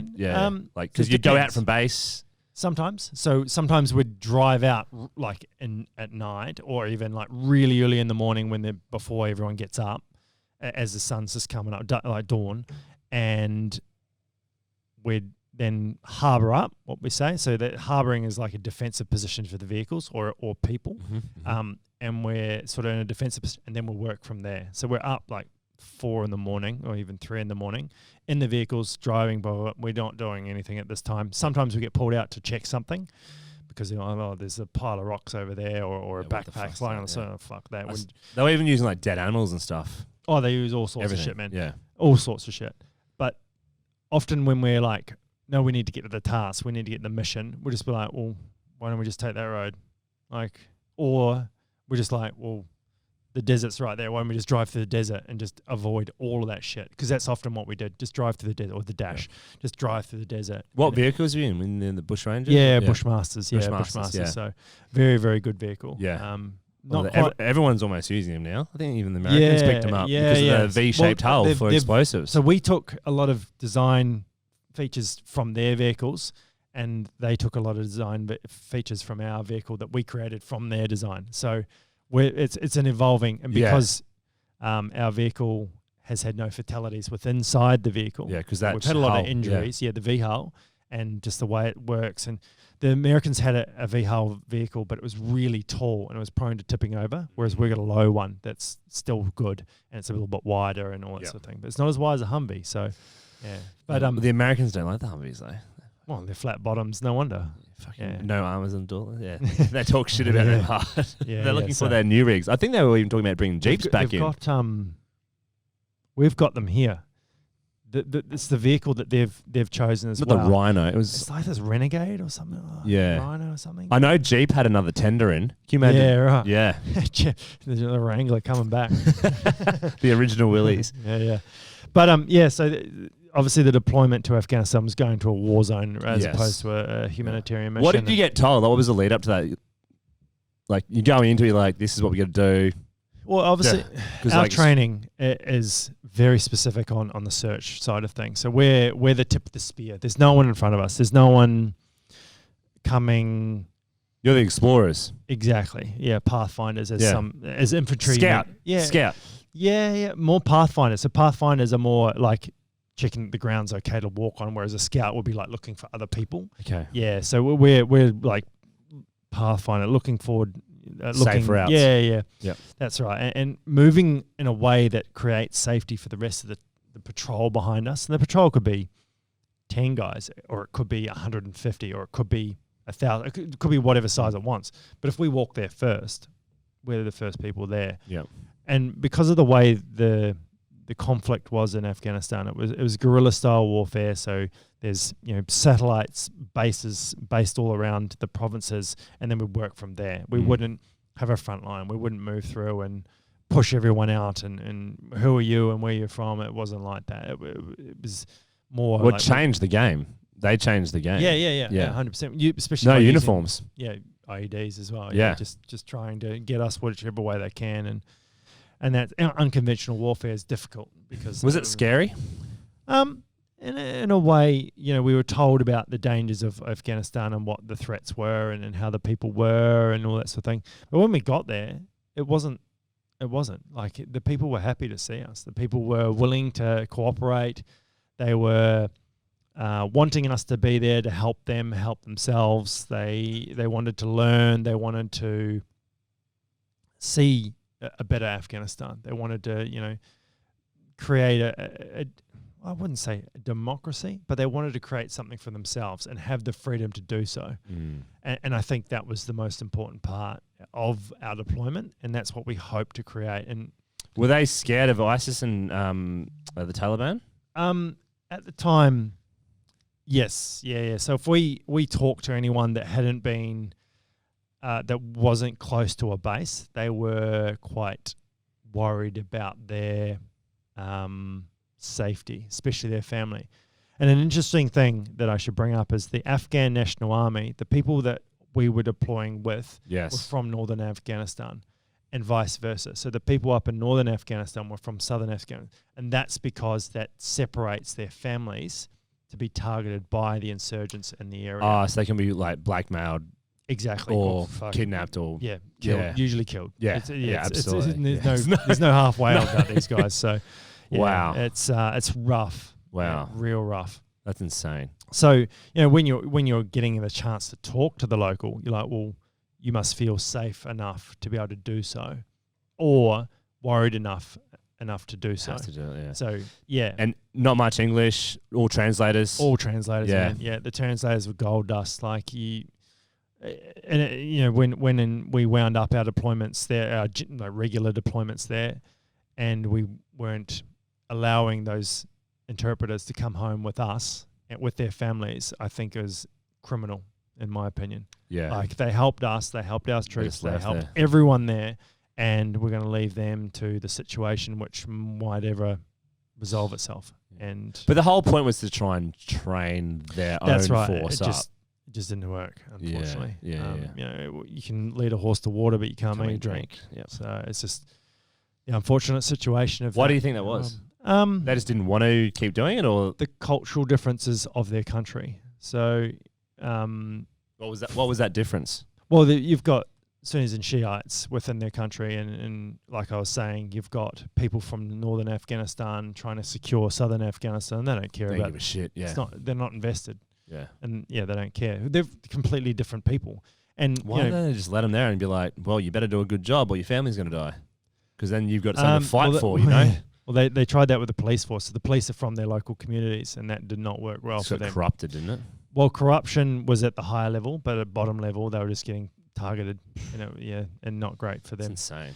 But you can almost look back on how the situation in the Middle East is come about, and like, I'm no historian, but you can look back at World War One, and when we started to draw up the lines of the countries in the Middle East to appease the wants and needs of the colonialist minds back in the day, to draw straight lines through tribal areas is never going to work. No. You didn't. So what happened in consolidate Africa as well? Well, it's kind of happened here as well. Like, we've not done any reconciliation to talk about Australia Day and have a conversation. What would they like? Mm. You know, let's move the date, Yeah. or keep it on the same date Have if another they one. want. Yeah. If they want, but we're not talking enough. We're not communicating enough, and when communication breaks down, problems start. And it doesn't matter who you are, where you're from, or what industry you're working in, or who you are, like what you're doing.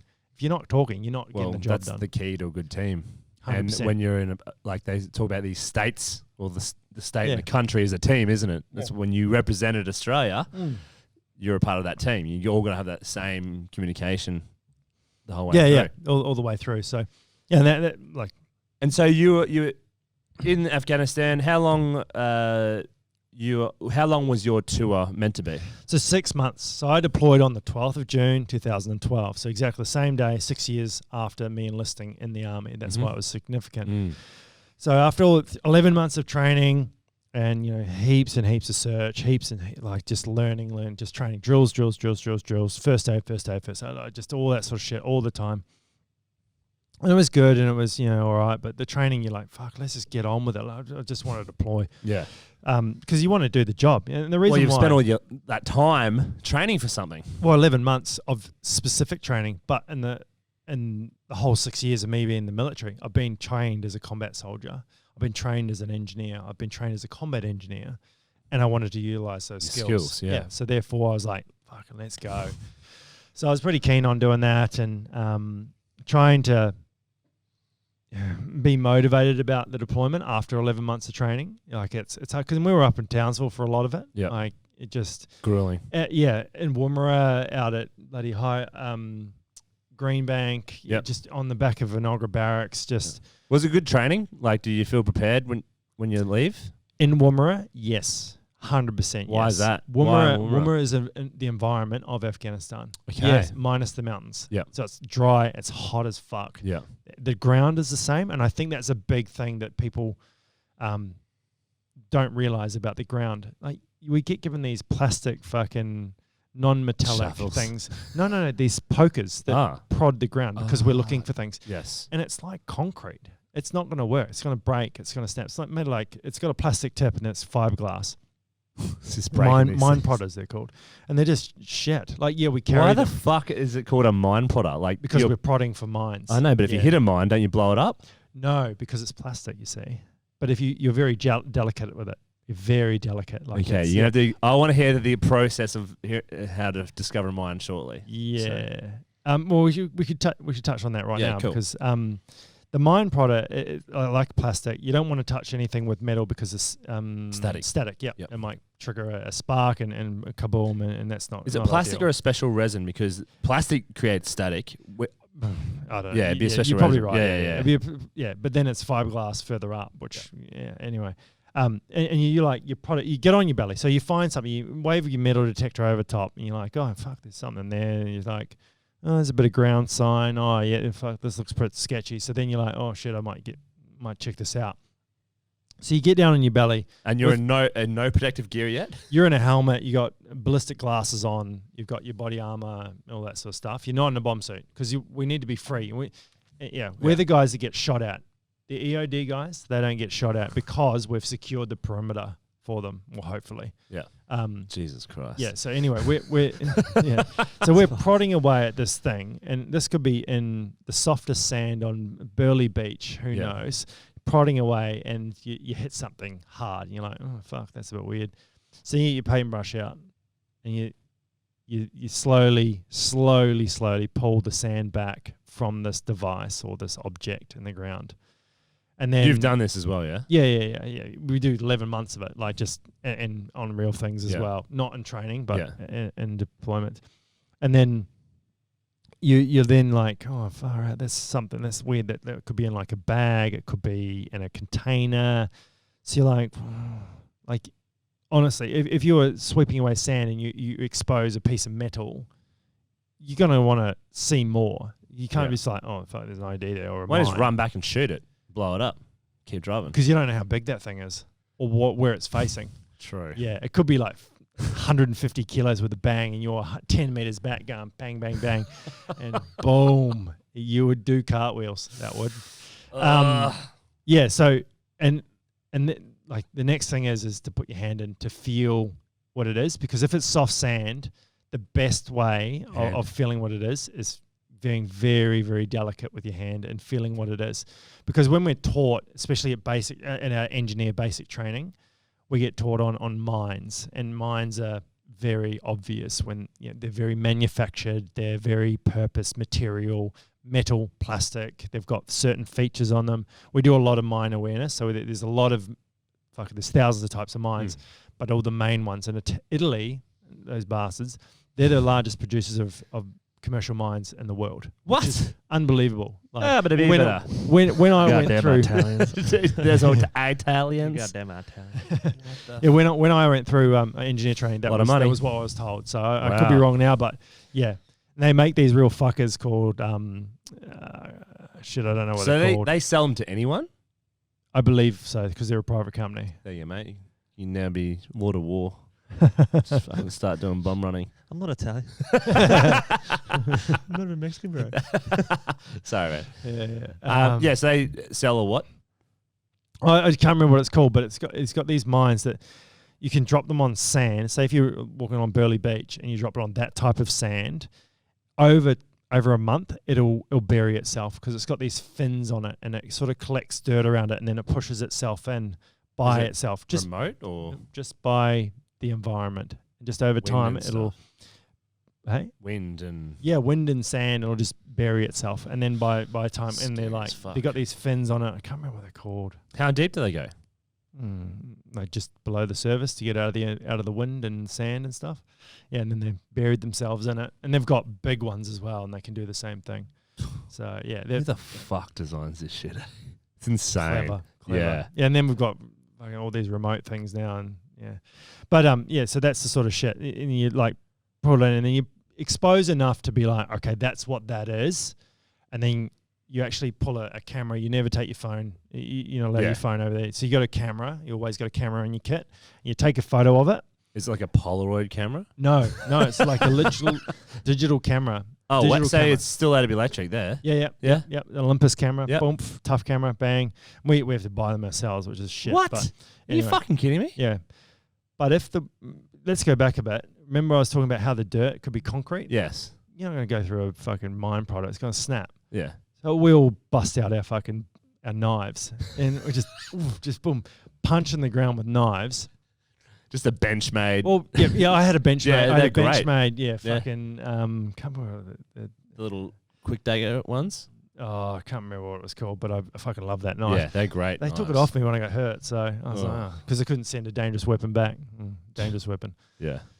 Anyway, yeah. Oh so my God. because the the soil over there is baked dry, and the wind is pretty strong because it's all in valley, so the wind blows pretty hard. So there's no real sand. It's all baked earth, and it's hard as like fuck. clay. It's hard as this table, probably hard as this table. Yeah. And I could like pry up dirt and find. And that's what you're finding bombs with your hands. Yeah, hand and knife usually. You're a fucking Yeah. psycho. Man. Yeah, Seriously. I have had some boys tell me from the SAS that I'd rather charge machine guns than find IEDs, which is enough. That's a fair call. Enough to say that it's pretty dangerous. So. When you're doing it, how do you feel? It's like it's a mixture of nerves, excitement, Is there any calm? anticipation. What? Is there any calm? Well, they all balance each other out. You Yeah. see. So you sort of feel like, and then there's mission and duty. So you got to do this. Is that because always in the back of your mind? the mission and duty? Yeah. In a way, but it's not actually to the mission. It's to your mates. It's never about the mission. So the mission as a collective, as a team, and your mates going through, that's important, and to the whole patrol. But your duty is to your mates behind you. Get home Big guys. safe. Yeah, 100%. And that's the soldier code. That's the unwritten word. That's just what it is. So and then that's just how you find an IED. And then you pull back and you call up the EOD guys. Yeah. And if they're close, they're like, yeah, sweet, we'll be out in like fucking an hour or whatever.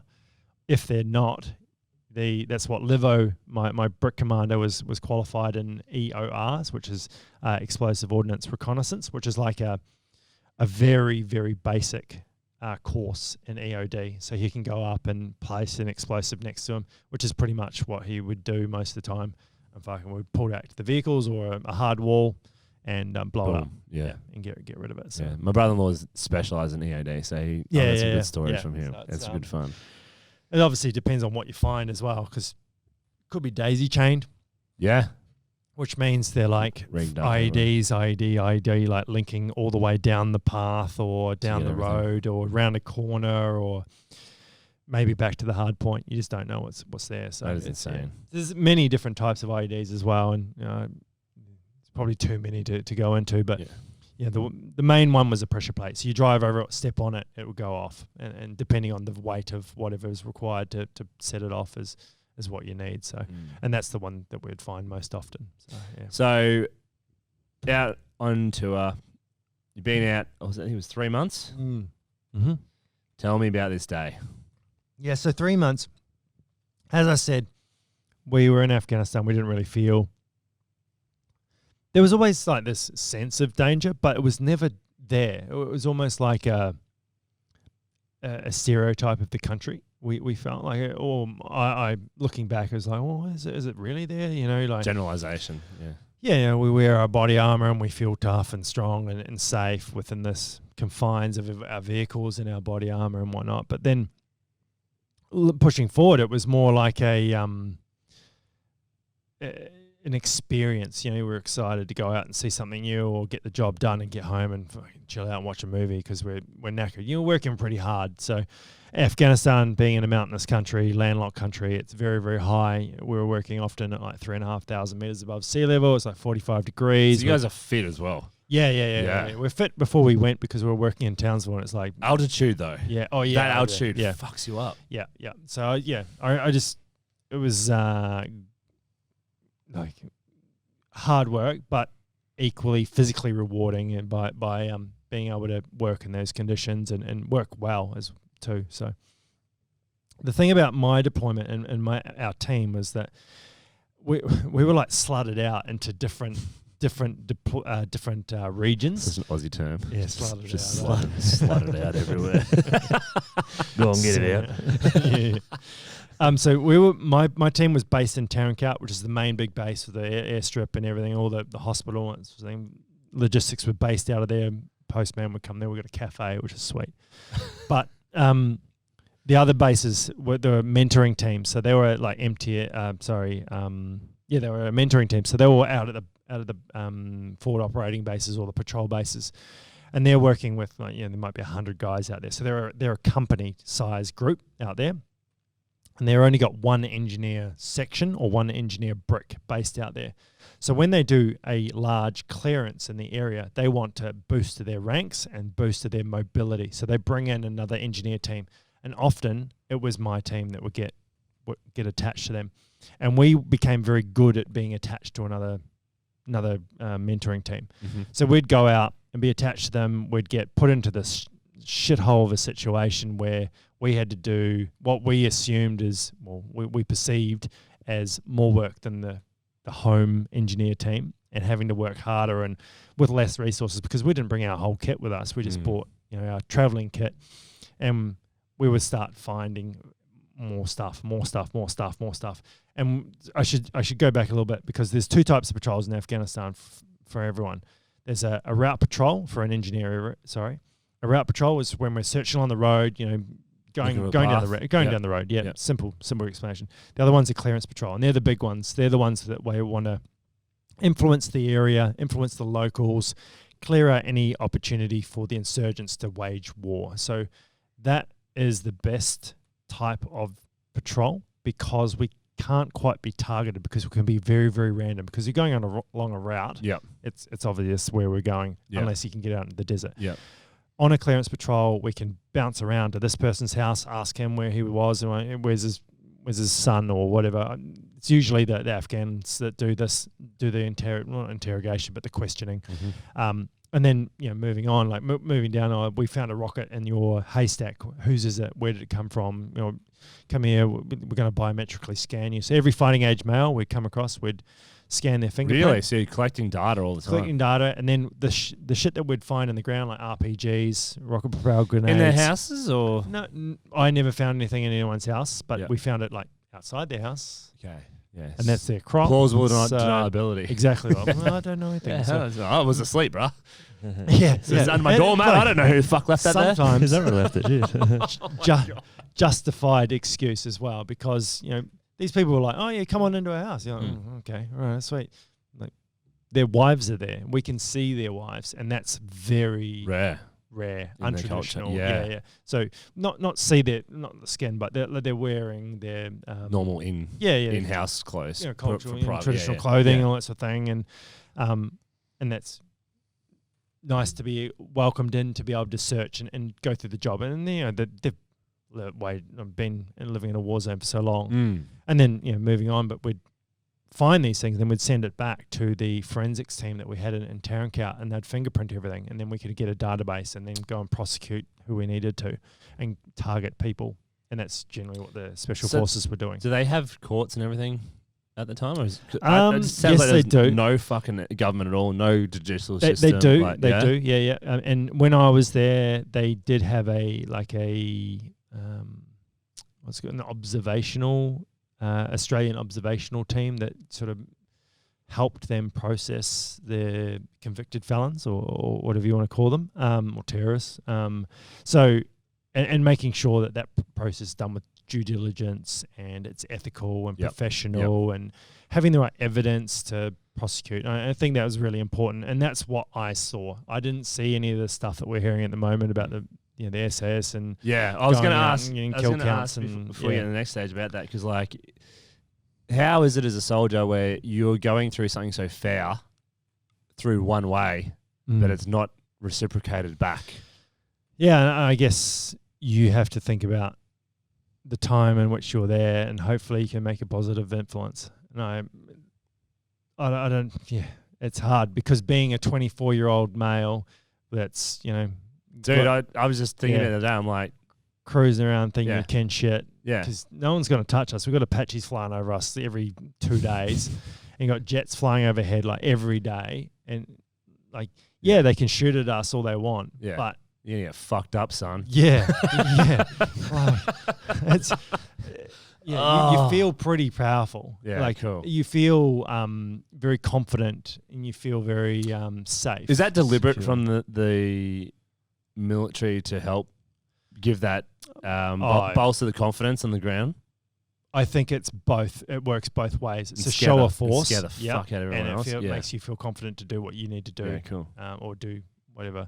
And that can be intimidation, and that can be what perceived as bullying in its own sense. But at the time, we needed to conduct our missions to create a safer place for the people, and that's what we felt like we were doing.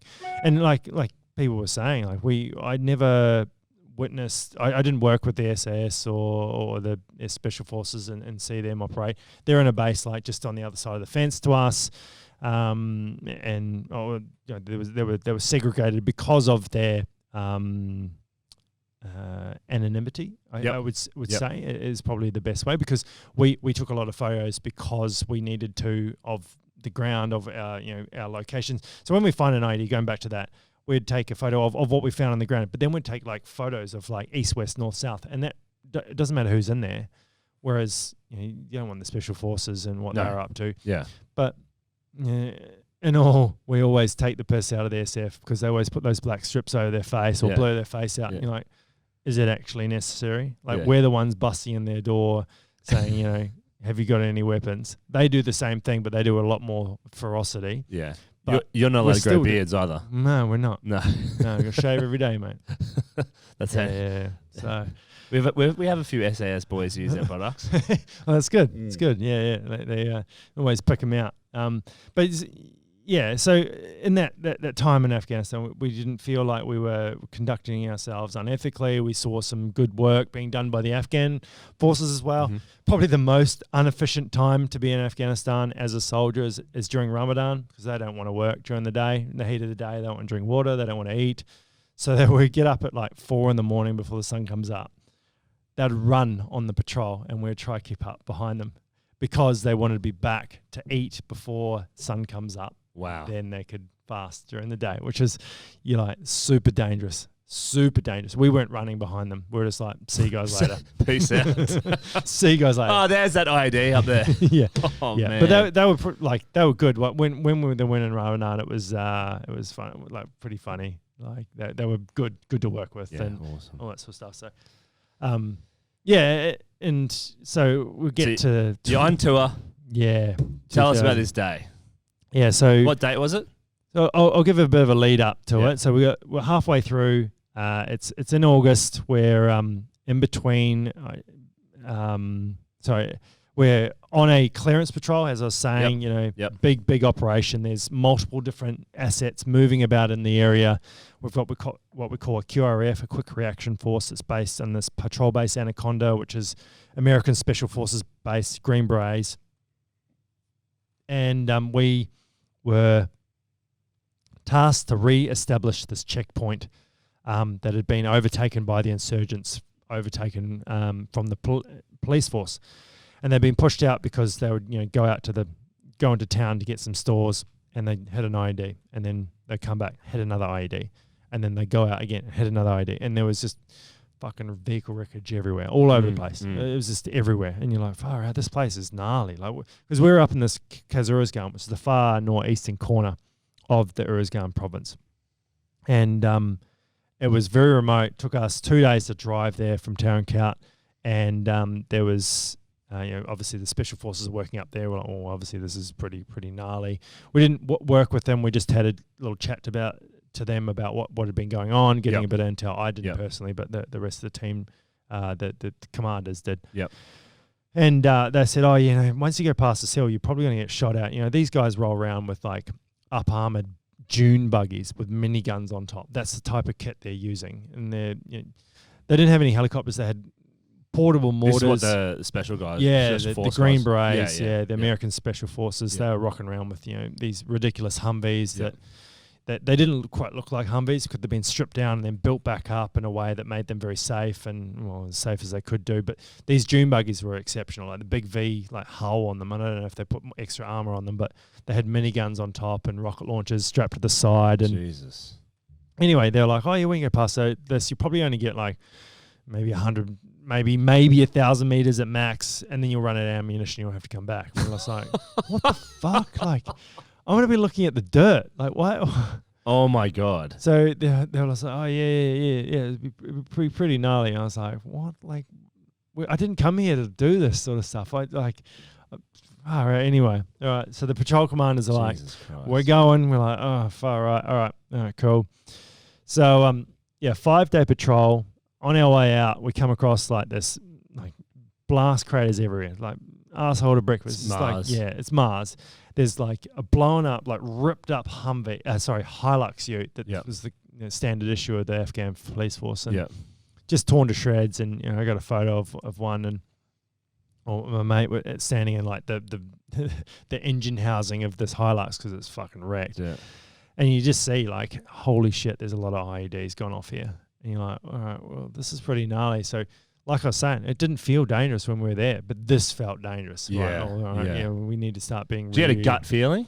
Yeah, there's a spider sense that perks up. And I'm sitting, as a 2IC, I check that everyone's got their kit getting out of the vehicle. The engineer, brick commander, he's sitting up in the front seat being like, yeah, we're fucking searching here. We're having a look around here. We're going to make sure, because he's in control of the mobility of the patrol. So he's making sure that the stuff's clear ahead. He's like, yeah, stop. Yeah, we're searching here. So obviously came across and was like, holy shit.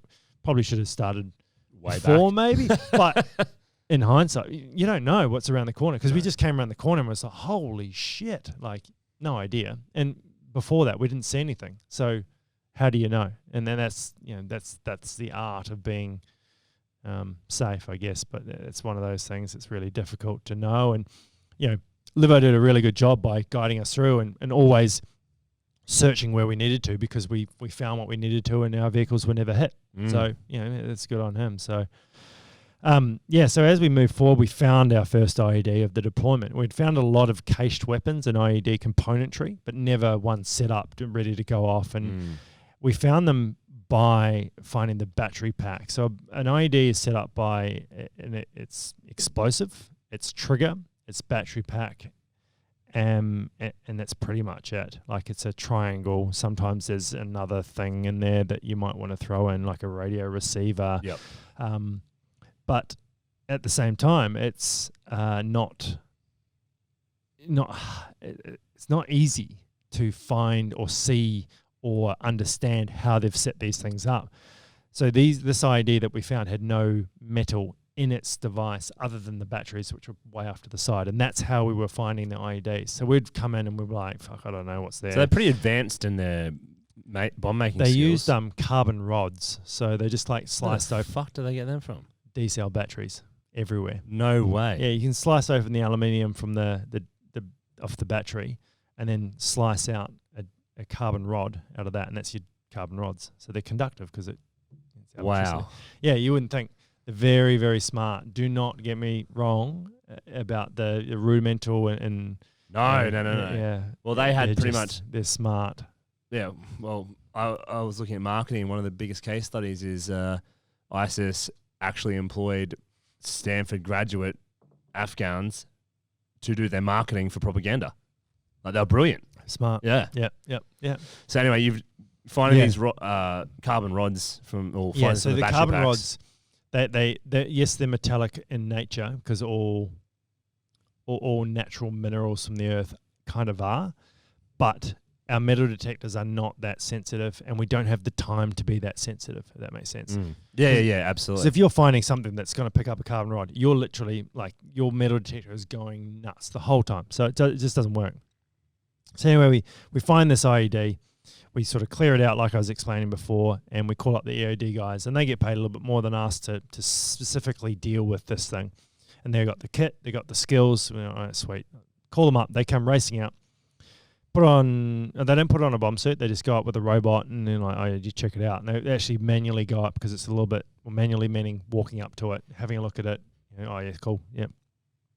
And then pull back to the vehicle. All right, we're going to bip it, which is blow in place. So they place a bit of explosives next to it, move back to the vehicle and blow it up. Job done.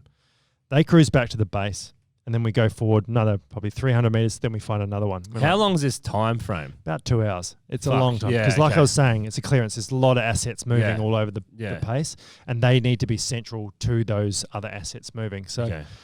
it's a complex and highly complex movement of and like people and logistics and shit. So yeah, there's a lot going on. Anyway, move like 200 meters forward, and we'll find another one. Oh fuck, I'm gonna call these guys back. Call them up, and they come out. And at that time, the other guys have been moving around, but they hadn't come across anything, and we'd been finding more and more and more. So the guys were like, all right, we're going to fucking stay with you guys. So they stayed with us for the rest of the patrol, thankfully, because we kept finding more and more and more. And we were leading up to the checkpoint, and then we're like, fuck, another day's gone by, another day, because we're moving very slowly, maybe 500 meters a day after we Are found you this serious? because of the amount of IEDs and the time it was taking to get the quick QRF. Is this in like a CBD town? Because you can't drive around through This is almost like the outskirts. Like, yeah, this would be the Wow. far on the outskirts in the farming area of the town. So, And you can't go around it. You just got to go through the roads. because we've got big hills on our right hand side, and we're moving around the side, and So we can see the they've checkpoint. We can see it. They've chosen those choke points deliberately to get you. That's what we call a vulnerable point. That's the part where we search. Yeah. We can be targeted in these vulnerable points. Yeah. Anyway, so we move forward, we clear the other IDs and clear, and we find, I think it's like 3 IDs, and I was about to come across my own one that I would find, but we adopted this sort of weird formation, and so casually just throwing that one out there. yeah. That I would find. Yeah. But it was because I was always on the road. I was Yes. in the road party, whereas Yep. we adopted this weird formation, and we'd have like this roaming guy that would bounce around the side, and they would because the batteries were off the road because they wanted to hide them off the road, and we Yep. were on the road party. And you had they them would swim. hope. So, do you have this- dogs as well? We were supposed to. Okay. The dog that was tasked or allocated to us had terminal cancer and had to come home to Australia. Oh. So we were we had bad circumstance of timing. Coincidentally, it was Could have just gone out a hero. Could have give Anyway. him a medal. Yeah. Yep. But so it's just one of those things. Oh, man. You can't really change that fact. So yeah, and that formation of that roaming dude just came across that IED, and then we move up onto the checkpoint. There's this fucking giant boulder blocking the road into the checkpoint, the main road. So it wouldn't allow our vehicles to pass it because it was like a cliff on one side. Wow. So, So a road leading up a hill. They blow it up, Yeah. some rock to block the road. I don't know if they blew it up, but they probably would have pushed it. It was big, but because it was on a really steep hill, they just sort of Hit dug the out the truck, bottom of yeah. it and just push it. I don't know. I don't know. Yeah. But yeah, either way, it was Insane. pretty gnarly. Yeah, Yeah. they knew what they were doing. Yeah, they knew like, they're never going to use this point again.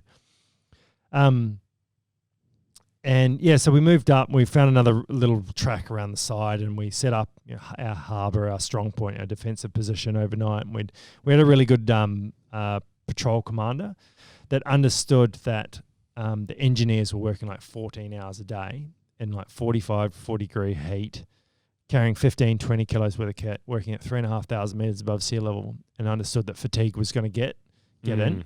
So we needed the engineers to sleep. So that's what he did. And thankfully, he allowed us to have that comfort and that time to recover. But then the infantry dudes would do the guard duty overnight and stand guard and whatnot, which was sweet. So we got to sleep all night. Yeah. Wake up at 6 a.m, sun coming up, bang, let's get to work. So off we go again. And on this day, the 23rd of August 2012, we were given approval to explosively remove this fucking huge boulder. So, it's pretty cool. You need to get approval to get a fucking rock out of the way. Because it's big and we're going to use a lot of bang. All right. So, yeah, bang meaning explosives. Yeah. It's gonna make a bit of a mess, and there's probably people going to be aware that we've blown in the zone. Yeah, because if you're moving about and there's other patrols happening, they're like, "Fuck, what just happened over there?" Yeah. Like, You don't want to have a crossfire on yourself. well, in a way, they're like, "Oh no, like they've just stepped on an idea or something, or something's gone wrong." Okay. And because we're using so much, because this boulder was, probably twice the width of this table. Jesus. And So and, like, those of you massive listening, around. it's about a 2 meter wide table, so it'd be 4.5 meters wide. Yeah, whatever its longest point. Diameter, we're just yeah. trying to like split it and 4.5 break it into meters pieces. diameter. Yeah, Jesus yeah. Christ. So and it was only half on the road too. So we wanted to like split it in the road and then push the small part down. Yeah. Anyway, so we've been given this approval, and due to that fatigue that I was talking about, we're working pretty solid hours and pretty solid conditions, that I got confused and I went to a different boulder. And it was another boulder that was blocking that service road, that other road that we were working along. And it was just my confusion. I wasn't listening properly. I was half, thinking about lunch. It was 11 o'clock in the morning, and I was pretty keen to get this job done and get back to base, because we had 1 day left and then we were cruising back, or one night left and we're cruising back. So we're almost finished. And I was just sitting there. I was like, "Fuck, where the hell are they? They were meant to come up check this rock out. And my mate Pitch, he's like, come over. He's like, what are you doing, man? I was like, oh, isn't this the rock? He's like, no, you idiot. Like, it's the other big one. I was like, oh, yeah, of course. And so I just stand up. We weren't searching at the time because we'd already searched through the patrol, the checkpoint. There was a lot of metal and debris everywhere, and it took a long time, and we got through that. So, but at this moment, we weren't searching at that How moment. far away was the boulder from this one you were meant to be at? 100 meters, 200 meters, but So it was around the corner as so well. fair And distance. Yeah. So there was no one around me, Right. and me and Pitch were the only ones there, and he was like throwing rocks down the hill, and because we're really high up, and he's like throwing rocks, as you do when you're bored and fucking got other things in your mind or whatever.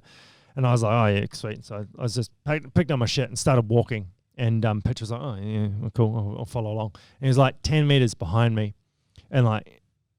I was just about to round the bend towards where the guys were at the other boulder, and that's when I stepped on it, and Fucking hell! It was there was no click, there was no preemption, there was nothing. There's 100 persons have walked past this IED, and I had searched over top of it a day before and during that time. Like, we'd walk past it, it's just hidden, like just so well hidden. The battery pack was way off into this area that we hadn't searched yet, and the soil was quite loose as well, so it was like broken up granite, so it was hard but not hard, and very easy to hide something. So if you dig something up in broken granite and then pile it back in, you're not going to know that there's something being buried there. So it was hard to see, and and I just stepped right on it. I stepped on a very small IED compared to what we've been finding, thankfully. Yes. The ones we've been finding were made for vehicles, like big, like 20, 40 kilo worth of explosives, whereas this thing here was like a 600 ml water bottle, like Mount Franklin. Yep. Same type of IED, carbon rods, all that sort of thing. And fuck me. So what happened? Do you know remember what foot you stood on it with? No, I don't remember, but going from my knowledge of how that would work, I'm pretty sure it was my right leg. Yeah. Because I have a very large wound up the back of my right thigh. And so therefore I would have sort of outstretched, and then it would have copped the back of my thigh. And it took so what do you remember? So what I remember was I sort of opening my eyes from the flat of my back, being like... So you just went, what? Yeah, I don't remember. I was walking, and then all of a sudden I'm on my back. I'm like, what the fuck just happened? Like, what just happened? I don't understand. And it's like dark, and it's 11 o'clock in the morning. I'm like, what the hell? And I sort of... There's like rocks and shit still falling, and I'm like, what the hell? Like, I don't understand. So I sort of get up on my elbows, and then I look around, and I'm like, oh fuck, I've just stepped on an IED. And then I can see the blast crater next to me just off to my left. I can see my legs are missing, my fucking rifle and metal detector's gone. What did you... Yeah. And there's like blood like squirting. From your heart? Just my heart rate just boom, and like squirting, and I'm like, holy fuck. So I like grab hold of my leg. I think I grabbed hold of my right leg first. Feel this? Yeah, I could. Yeah, a lot of people think that like this amount of traumatic injury adrenaline hasn't kicked in yet. It's building. Jesus Christ. So you had blood splitting your legs. You grabbed your leg. I've grabbed my leg, and that's when I've realized that I've got this ginormous wound on the back of my thigh, and I've like grabbed my femur bone. So like grabbed the bone itself. Your legs were gone already? Gone, yeah, nothing left. Yeah. So below the knee, sort of below the knee amputations on both sides, and it was like the pain was so crazy intense that the only way I can explain it is like getting set on fire, getting stung by 1,000,000 killer bees, and getting crushed by a truck at the same time. Like just that pressure of pain. And it wasn't just my legs; it was my earlobes, my fingers, because you blew your eardrums out from the noise. But I could still hear. So I still one eardrum was good, but one eardrum was shit. But like I could still hear, and like the pain was so like everything about my chest, my back, my nose, everything just felt like it was being like pounded. Did you think you were going to die? No, I didn't, because I knew what I needed to do, because remember I was the first aider. Yeah. So I was just like, fuck, these are the things like I'm like busted it off my body armor. I had a tourniquet, which is like a seatbelt sort of material loop that you get and you tighten it up with Velcro and then windlass spar. So this is all instinctive stuff, yeah. And I think anyone would have done it. I honestly think that. A shorter person might not have survived as quickly as me, but being 6'4" and tall as I was, had a bit of blood running around your body. I was higher up from the explosion, so that wound that went up my leg would have went into a shorter person's torso. So therefore, they would have been internal injuries as well. And you can't stop that bleeding. Not in the field, you just can't, unless you've got clamps and experience how to do it. So this is so insane, bro. Yeah. So I'm like ripped off this tourniquet, try to loop it, and every time I get off my elbows, I kept falling back and not able to put the tourniquet on. What happened to your mate? But he was 10 meters. He was 10 meters behind me. So luckily enough, 10 meters gave him enough distance just to have a perforated eardrums. That's all it was. And he had a little cut on his face from a speck of dirt or debris or something. How did he react? I started yelling at him. I could hear him like, fuck, like screaming and swearing and stuff. And I just like leaned over and he's sort of off to my backwards right. I was like, get my fucking tourniquets on, hurry up, Patch. Like he just came sprinting in, boom, tourniquets. I just started doing the work. So he, saved my fucking life. Yeah. Oh my God. Saved my life for sure. And I'm surprised that the military hasn't commended him more because of what he did and how he was so composed and disregarded his own safety, because in that situation, there could be another one. Exactly. So, and that's the situation where he climbed to the occasion and met it face on and did what he needed to do. So, yeah, Perch, he's based in Brisbane here as well. So he's a legend. And we'll have to get you guys both on. Yeah, one day. Yeah. Dude, that's insane. So I still can't even get my fucking head around even like looking down and not having legs. Did it even hit you? Is this shock? Yeah, I think the pain overtook that though. Really? It was that severe. But then physical shock starts setting in, not emotional shock. Yes. It was more like blood loss. I could feel myself going into shock. I was like, holy fuck. Yep. The guys from the other boulder got to me and they're like, holy fuck. And I need to reiterate this, or not reiterate, but iterate it the first time, is that trauma that I was going through was now becoming their trauma. They're seeing it. Yeah, they're seeing it. It's now become ingrained in their memories and their psyche that not just one person can be affected by a traumatic injury. There's a number of people that can. It could be my mum getting a knock on the door. Absolutely. Yeah. All that sort of stuff. It's just rippling through. Yeah. But, in the initial sense that these guys have come across that, Pitch is fucking half in it anyway. And these guys have come across their mate who was just walking to them and now has no legs and is bleeding out on the ground and could die in front of them. And that trauma is equally as traumatic and equally as fatal in future tense. Yeah. That it could be debilitating in its own sense. So yeah, it's remarkable to see those guys and remember what they did. And, the body armor needs to come off. I'm trying to pull the body armor off and the bandages need to go on. I was talking about shock before, as I could feel myself having blood loss, short, sharp breaths, high heart rate. Fuck, I'm like, I need fluid. So I'm like, all right, boys, I need an IV. So you're advising them, trying to talk them through the IV process. Like, all right, you guys are gonna have to find a vein in my arm.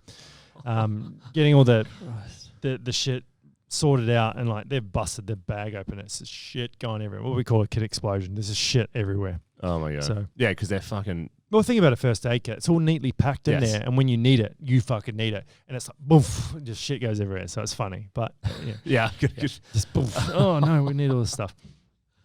So, they come...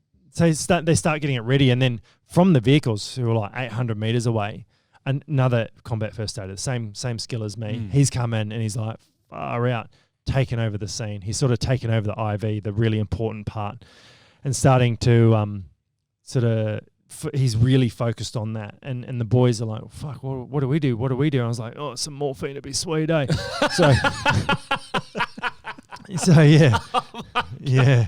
Fuck, kill this pain. Oh my Yeah, God. so the morphine obviously is can be fatal if you don't administer it the correct amount dose, as well. yes. So, but not that we ever carried enough, but we were always taught that we weren't to deliver any more than X amount, and, Yes. and that became fatal otherwise. Yes, You know, yeah. it wasn't the case. Yeah. But, you know, and now knowing who we know and Those doctors. Yeah. It became of utmost importance to administer this morphine to Yeah. me, and they did everything they needed to do. Yeah. They did it. I was giving them instructions on how to change the needle, and what needle to use. How the fuck did you have your head together in that situation? It was, the same. It was building up. Like, And it was you had all coming that and stuff, training boom, and boom, just boom. kicked Yeah, in. Just kicked in. It was like Jesus the Christ. numbers and figures that were coming into my head for the morphine and for the IV. Make sure there's no bubbles in the line, all that sort of shit. Just Unbelievable. Weird that I was able to sort of come to. Well, you're saving your own life pretty much. No, In a telling team. them, In a team. indirectly, Yeah, indirectly. But yeah, those boys were doing the work. I was just sort of guiding them. a spectator and yelling abuse. Wow.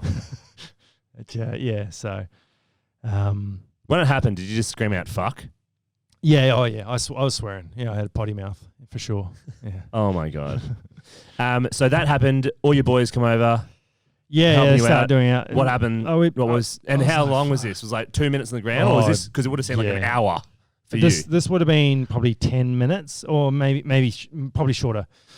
Time becomes a weird thing. Yeah. when this thing You're like happens. squirting blood out of your legs. You can't do that for 10 So I minutes. think the It's no time in life. which I stepped on the ID to the time that the guys from the vehicles got to me was probably about 3-4 minutes. So That's in that so time, fast. that was all happened. Like that's quick. Like Oh those my boys God. were working fast, and I was yelling at them to do so. Oh yeah. So, you know, I haven't really thought about the time frames of actual events too much, because I think, you know, as a whole, I'm here and I'm happy Yes. and I'm Yeah, healthy yeah. and Just I'm laps very down. thankful. Yeah. Whereas I'm moving on. Like, if I Yeah, can- 100%. Let's Yeah. not dwell. So, but you know, I want to remember that, and I don't want to disregard their efforts and courage and bravery in doing that shit. So I think that's important to note. But Absolutely. you know, they're making sure they're bandaging me up. I'm being a pain in the ass, getting up on my elbows and looking down. Oh, make sure that's tight. Make sure that check the tourniquets. Just doing things that I probably shouldn't need to worry about, and I shouldn't. I probably was doing them double, triple, because Cordy, the other combat first aid, he was doing it all anyway. So he was all over it. Everyone was all over it. Yeah, They were yeah. just like, oh fuck, chicken. Did your lower limbs completely They were gone, man. There was nothing left. Like they were splintered. dust? Pink mist, as they call it. Yeah. Fucking hell. Yeah, I'm sure there was bits and pieces about, but I never saw them. Yeah. Oh my God. Yeah, and then they bandaged me up, packaged me up, and then they put me onto a stretcher, and they checked my back to make sure that. So what they do is they strip you naked, you know, check your junk, all that sort of shit. And I remember being like, "Oh boys, check my junk, check my junk." My dick's still there. yeah. And they're like, yeah. I had a little cut on it, but it still works fine. It's all right. Battle but- scar. Yeah, battle scar. But they were like, yeah, I think it's. But like, looking back at it, like, yeah, it's all good. I was like, fuck, you guys are lying. Yeah. So I needed a stitch or two. But no, she's back in working order. But yeah, it's just I love funny. it. Every funny. dude is like, Check my is my junk. fucking dick still there? Well, there's a really scary statistic that back in 2012, a statistic that I learned about. There was a study done on 10 of the British veterans that had lost their junk in Afghanistan. Of the 10, 9 of them had committed suicide. And I was like, holy fuck! Like that's Yeah. Insane. you could almost say it's a 90% death sentence. 100%. Like, it's, 100%. Yeah. Oh my God, man. So they checked your junk out. You were yeah, sweet. yeah. Good. It's still there and everything. But yeah. So obviously some traumatic situations were happening. But yeah, and then they put me on the stretcher and bundled me up, and they were carrying me along. I was like, "Fuck, those are brand new boots. The bastards made me buy them," and that sort of shit. How is your fault? Yeah, just joking. Oh and, my yeah. God. Were you being funny? Or were you like pissed? Bit of both. But because those boots were really uncomfy because they were brand new, Yep. I was kind of happy in a way to get rid of them. in the most expensive way My possible. God. Yeah. But Dark way yeah, of so looking at just using that weird black humor that we've been using so far is just to overcome that trauma, that situation of being stuck or not knowing what's ahead. Oh, I yeah, think. fucking scariness. Yeah. It's sort of like a little facade in a way, but at the same time, Did you flash forward at all? Like, because if you're on the board and you're getting walked, did you sit there and and there's not a minute to yourself, you're like, what the fuck am I going to do? Nah, not really. And like I'm about to say something that might allude to that situation, but not in the sense of being, okay, this is what I'm going to do. But what I did was what I said was like, oh boys, like fuck, it's I'll be sweet. I'll just go to the Paralympics. I'm missing some legs. Fuck, I'll just put some blades on and go for a run. Be sweet. And they're like, what the hell? And I said, oh, like it won't. But remember, it won't be in the green and gold. It'll be in the black and white. And they're like, G'ing them up. you fucking Kiwi. Suppose you can walk to the chopper. So. Funny that black humor and that sort of situation where you probably helped. It probably helped them as well. I hope so, and that's why I said it. And it wasn't future Curtis thinking like, "Fuck yeah, let's go and do the Paralympics." It was more like, if I can say something and help them, I'm gonna do it. So yeah, dude. So yeah, and then they carried me along 800 meters without stopping. Fucking felt like I was gonna fall off the whole way, but they didn't drop me. They didn't trip, they didn't stumble. They did an amazing job. They got me to where the helicopter was coming. All the while, the patrol commander is like trying to get helicopters as fast as he can. Not really working that well because we're so far away. But they're on their way, and they lay me down next to the vehicle, and that's when I thought I was going to die. So up until this point, something was always improving. Something was always getting better. I was always feeling like, okay, I'm one step further, one step closer to the hospital. I'm one step closer to the next phase of healing. Yep. But then the stop. It was like this weird. And your adrenaline drop a bit? Yeah, massively gone. Morphine's kicked in hugely, and I'm more relaxed. So that's when you become more, composed, all those words. Yeah, it sort of becomes more comfortable, but at the same time, the clock is ticking. I'm in a fucking desert with no legs. Yeah, bleeding out with minimal blood and fluid replacement. It's just not going to work. I'm going to need blood. And I knew the longer that chopper took, the closer I'd come to death. And it was just a fact. And I knew if I can't get to a hospital within the golden hour, as they say it, double quotations there, is the gold standard of medical evacuation to getting someone who's a traumatic, amputation, traumatic injury to a level 1 hospital within 1 hour is what they call the golden hour.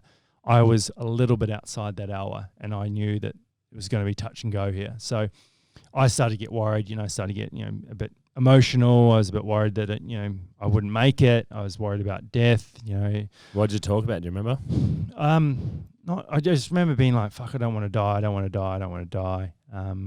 I then pulled my mate and I was like, oh, Pitch, mate, you're going to have to go onto my laptop and I need you to print out these letters that I'd written, letters to my family, letters to my Rachel, my girlfriend at the time, my wife now, and letters to my family, mum and dad, my brother, a couple of mates, like letters to say that I wasn't coming home. And like, fuck me, it was heavy, like really heavy. Fucking choking up now. Yeah. So it was the hardest thing that I've ever had to do in my life by far. Like it just. And then he's like, yeah, fuck, you'll make it, you'll be right. And then, there's like, oh man, yeah. There's dudes around the corner that are crying, and like it's fucked. Like the whole situation's just the capital F fucked. Like it's not great. And then all of a sudden, we're like, oh fuck, what's that? Oh, we can hear them. Yeah, here they come. So the choppers are coming, and they're 2 Black Hawks. They've fanged it, and they were actually on another mission that had air support, and the air support didn't have enough time to refuel to come with them. So they were like, fuck, we got to go. This guy's going to die. So they've beelined it because Black Hawks have got bigger fuel tanks than an Apache. And Apache's like, oh, we can't come because we've got no fuel, or we have to go back because they're under attack or whatever. They don't have casualties. So you go to that one, and because of the nature of the blast, they thought there was a couple injuries, and they sent 2 Black Hawks, which I thought was a bit strange. But anyway, it might have been blown out of proportion through, Chinese if whispers. everyone's calling up, we add 1 person. Yeah. So we need 2. It's like 20 men down. It's like 1 dude. Yeah. But yeah, so I get this chopper comes in. I'm fucking naked, or pretty much naked. I've got like those space blankets over me, and it's barely a protection from the chopper down at rotor wash. And it's like sandblasting. Boom. I just remember it like hot sand just pelting me. Yeah. So they pick me up, and the boys like slide me in. The loadmaster comes over and it's like, oh yeah, blah, blah, blah, blah, blah. Slide me in, and then boom, close the door. And the chopper takes off, and fucking off we go. There was no goodbye. There was no nothing. It was just like, boom, off we go. And the chopper does anyone from your team come with you? No, they didn't. They threw in my rifle, what was left of it. They threw in my body armor, and that was it. Fuck me. So it's pretty quick sort of transition. And the chopper didn't actually land because it wasn't big enough. So they only put 2 wheels down. So they were like hovering. Oh my God. And it was those chopper guys are incredible. Yeah, the pilots there and the loadie there and the medic inside. So the medic stays in the chopper, and the loadmaster, he's in control of like the ground operations of the chopper. And he comes out and then directs people in. So I've been put into the chopper, and I'm like, fuck, I need a drink of water. So I have a mouthful of water. I was like, wait a minute, I'm going to need surgery. I need to stop drinking water. Weirdly thinking about fasting. But you can drink water, though, before surgery. You can. Yeah. Well, you can. Yeah. But I was like, probably, yeah. That's Anyway. where mine was. Oh, my God. God. Yeah, so just weird shit that was coming in. And then... Was it quiet? Oh, obviously you got the chopper noises, but you hopped in, it was just like two dudes. Loadmaster's on the gun, like making sure he's not going to get shot at. The choppers, the pilots are flying, and then the medic's like he ripped out the IV, put another one in, didn't do intiosseo, which is like when they get a bone drill and they drill into your shoulder. What? It's pretty gnarly when you see. You should look it up on YouTube. A bone drill. Yeah, it's called interosseo. We need to get one of these screens where we actually look at this stuff. Yeah. Oh, I don't know if I want to look at it, but it's pretty. I've seen it before on like a documentary. What do they do? What does it do? It's the similar form to IV, but it goes into the bone marrow, so it's quicker. I think it's quicker to get into the bloodstream. Yeah. So it I think it hydrates and it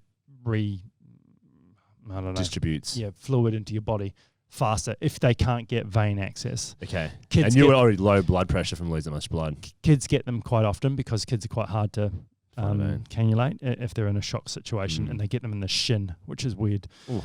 Imagine that. That's a shin kick in the heart. Males would get it in the shoulder. So bloody hell. Yeah. So, and then I'm sort of dazed.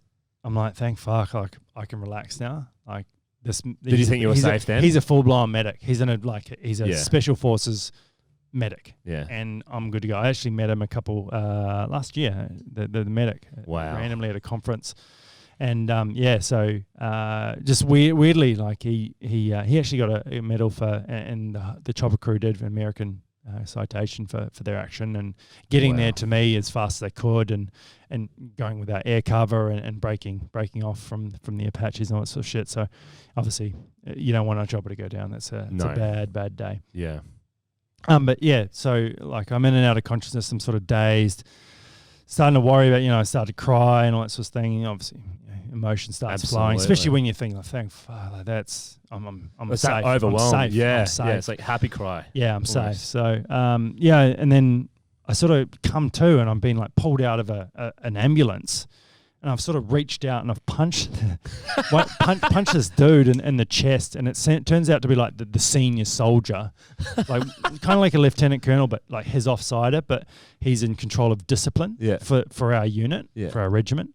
And I've punched him in the chest, and I've come out of unconsciousness and punched him straight, like boom, like a karate chop. just hit him straight in the chest. So yeah. Oh my God, what did he do? He was like, scared shitless, and he sort of backed off because they were trying to lift me up, like transition me from a what do they call them, a trolley onto a trauma bay, and that was and then I remember sort of vague people around me lights, being under in a surgery thing, and then bang, out of it. So you went straight into a field hospital? Or A level 2. So think of like Royal Brisbane Hospital or a hospital of that caliber as a level 1. A level 2 would be your rural hospital. So it's got a doctor in it. It's got some blood products. It's got one type of surgeon, 2 types of surgeons. Yeah. That's it. Heaps of medics and nurses. And then a role 3 would be like your GP clinic with no nurses, just one doctor. Maybe not even that, like a medic, a full-blown medic. That's a role 1, so role 3. So I've been taken into a role 2. So I've got surgery capabilities. There's an orthopedic surgeon there, thankfully, so they're able to stem blood from limbs. They're worried about that sort of stuff. And life, very, very, very much life-saving measures of blood stock. That's what they've got, so they can pump me full. And I'm a no pos, so I'm easy. Can take whatever. So I'm very, very lucky there. Blood slut. Blood slut, yeah. Oh man, the official name. Yeah. So and that was that's what all of I remember for that up until that point. So, and then you had surgery, wake back up. Yeah, I woke up in was it a dream? 3 other after going through 2 other hospitals. So bang, bang, bang. I got transported twice whilst unconscious. You're still in Afghanistan? Surgery. Yeah. So the surgery and so the doctor and the medical facilities in Afghanistan, they've got the best doctors in the world there. They're all from high level, from your usual surgeries. Yeah. All the way through. Yeah. All the top I tier. met a doctor. He was in the Army Reserve. He's one of the best surgeons in Australia, and he just do it once every 2 years. Yeah, 6 months, once every 2 years. That was his community service. Yep. And his wife would be, don't go over. He's like, are you fucking kidding me? Yeah. I'm going over there. And he'd get so much work. Yes. Like, just too much work. Too much for them to even fathom. Like, even back that was his service back. Like, fair enough. And he's done... people like him have saved my life. 100%. So, yeah, and then I've gone through Kandahar Air Base, which is where a KFC is, which I missed out on. Dirty bird. Dirty bird. Yeah, you're over in Afghanistan eating mess food. Like, dirty bird would go a long way. Jesus. Yeah. So then I woke up in a place called Bagram Air Base, which is near Kabul, like probably like a 3,000, maybe not there, 1,500 kilometer journey, like gone south and then way north, and on a US base up there. And then they're like, this is what's happened. There's one Australian nurse with me, and that's it. There's the only Australians around me. The rest are all Yanks. I'm in a ward, probably similar size to this, like 20 by 20. There's like 6 other dudes next to me, and then same on the other wall. They all banged up as bad as you? All banged up. All looking very, very similar to me. Very similar, which is like, what the hell's going on? Like, where am I? And then I get loaded onto a C-17 medical evacuation plane at like 8 in the morning, and a big Globemaster, which is a very large plane that can transport tanks. Has anyone talked to you, like giving you an update on your status? You just the nurse did. The nurse, okay. The nurse gave me a rundown. Hey, like she was very empathetic, very, very sensitive, and very. Sally was her first name. I can't remember her last name, but yeah, like. Very good at her job, might I add. She did everything. I understood what had happened. I understood where I'd been, what I'd been through, where I was going, and what was around me and what was ahead in terms of initial stuff. Were you scared as well, still in this period of time? Or had it kind of like... Yeah, I was juiced up on pretty good shit. that military grade shit. Yeah. Not medical, military grade. Yeah. And that's one of those things, like... You're in an unknown place, but you're surrounded by people that are the same as you in a weird way. And there's sort of this weird, not that I never talked to them. I never talked to them. It was just like this weird, like, oh yeah, you got fucked up too. So did you. Cool. This is but through your eyes. Like, yeah. Fuck, you look worse than me. No, you look worse than me. Oh, okay. Wow. Yeah, that sort of weird stuff. And then you loaded onto this plane, and this was what was shocking to me. Was I was loaded onto this plane. There was obviously 2 sides of the plane. I'm facing the back rear door, which is the way I was loaded in. There's a bunk system. I'm on a top bunk, and Sally is sitting next to me against the wall. And then on the other side, there's all these seated wounded guys. And my side of the plane is laying wounded, so double stacked. There's probably 10 guys to the back of the plane, maybe 4 stretchers back from the front of the plane. Now, if I sat up and then spun around over my left shoulder, I could see the the two guys at the front, and I thought I was pretty banged up, but these guys were having surgery done on the flight. Like, Holy they were shit. actively dying. So they had doctors like treating them on the flight. I don't know what type of doctors they were, maybe ED or trauma surgeons. I don't know. But they were dying on the flight. And that was when I was like, fuck, this war costs a lot. Not for money, but for lives and limbs and everything else. Repercussions down the line. And I was the only non-American on the flight. Oh my God. Just their commitment and cost to that conflict is like, it's unknown. Unknown only to themselves and those people on that flight, not to the other people. Maybe maybe the rehab people, and I'm gonna really hash this fucking quote up, and I'm gonna get it wrong, and I know I'm wrong already by thinking about it. Is that one death becomes a tragedy, but 1 million deaths is just a statistic. Yeah, something like that. Yeah, I think it's a World War I quote. Yeah. Or it might even be older than that. But it's just it sort of came into realization that was what was going on, and that was what was happening. And I was there. I was a part of it. I wasn't aware of what was this. And it was fucking crazy. And there was no one crying out on the flight or anything like that. It was just a pretty somber flight for 7 hours. And you went to Germany, didn't you? Yeah, flew into Germany there. Yeah, so Landstuhl Hospital, Ramstein Air Base, just outside of Frankfurt. What a name. Yeah. Landstuhl. Yeah, Ramstein.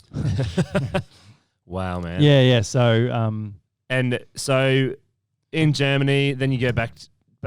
Any more treatments there? Just a little stabilizing you. Yeah, a little bit. I might talk about this and then go for a piss because I'm. Oh, absolutely, on. Absolutely. Yeah. No, go for a pee now. Do it now. It's hard. When is it's hard work. That's all right. We've got time, mate. Oh my dear Lord. Oh, I just about cried, like twice. Like even thinking about it now, I'm like welling up. Oh my Lord. I hope you guys are enjoying so far. This is like, yeah. Well, it really gives you a bit of an insight to what our soldiers actually do. What they put on the line, man. Like what they're risking. Yeah. Like it is insane. Like all that humanitarian work, and then all of a sudden it's just like war's different. War's different. Yeah, this is why it's very interesting what they're doing with the pulling the SAS guys through the fucking weeds at the moment. Like innocent until proven guilty, number one, but get the fuck out of here. You don't know what they've gone through, and that's why I asked about that question. There's just so many different circumstances to like take into consideration when looking at that stuff as well, because like, man, they could be well within like their rights to be like, I can't even imagine, the situation they have to be in to make those decisions. You know, it's fucking gnarly. It's just like, you can't really.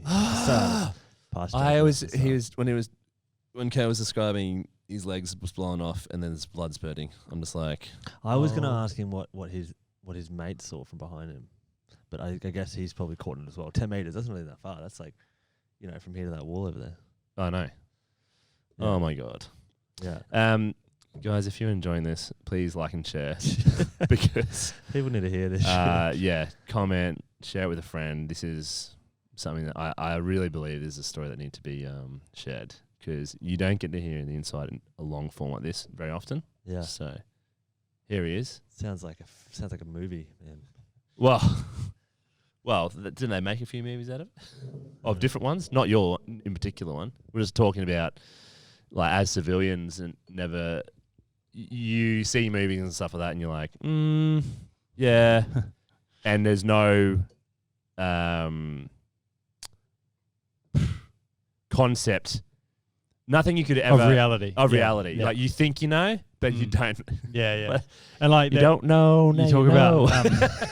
we talk about EOD a little bit here, and we're talking about movies, and that movie Hurt Locker is probably the worst misrepresentation of their job ever. I've heard. Ever. Oh, it's Hollywood. It's really bad. So I was very disappointed that film won Film of the Year and Avatar did not that year. Yeah, I think that was politics, that one. Yeah. So, what you were saying, like, pretty much just help the troops. Yeah. True that. Propaganda. So in Germany, Yeah. Got into Germany. Ramstein Airport. Ramstein. In the hospital there, I was put in ICU for a couple of days. My family, my parents, mum and dad were flown over to me, and they met me there. And what was that like? Bit emotional. Yeah. Shit, yeah. Mum would have been as fucking expected. horrified. Actually, mum was like this Rock. rock. Yeah. Dad was a little bit different. He'd lost a child in a previous marriage, and obviously it had affected him a little bit more. And obviously Hitting me home being hard. I'm the oldest of my siblings, and obviously that might have rekindled some of the feelings there, and it hit him deep, and that, rightly so. Those sort of things, those feelings, and I don't understand those feelings yet, and I hope I never have to. I was just telling, I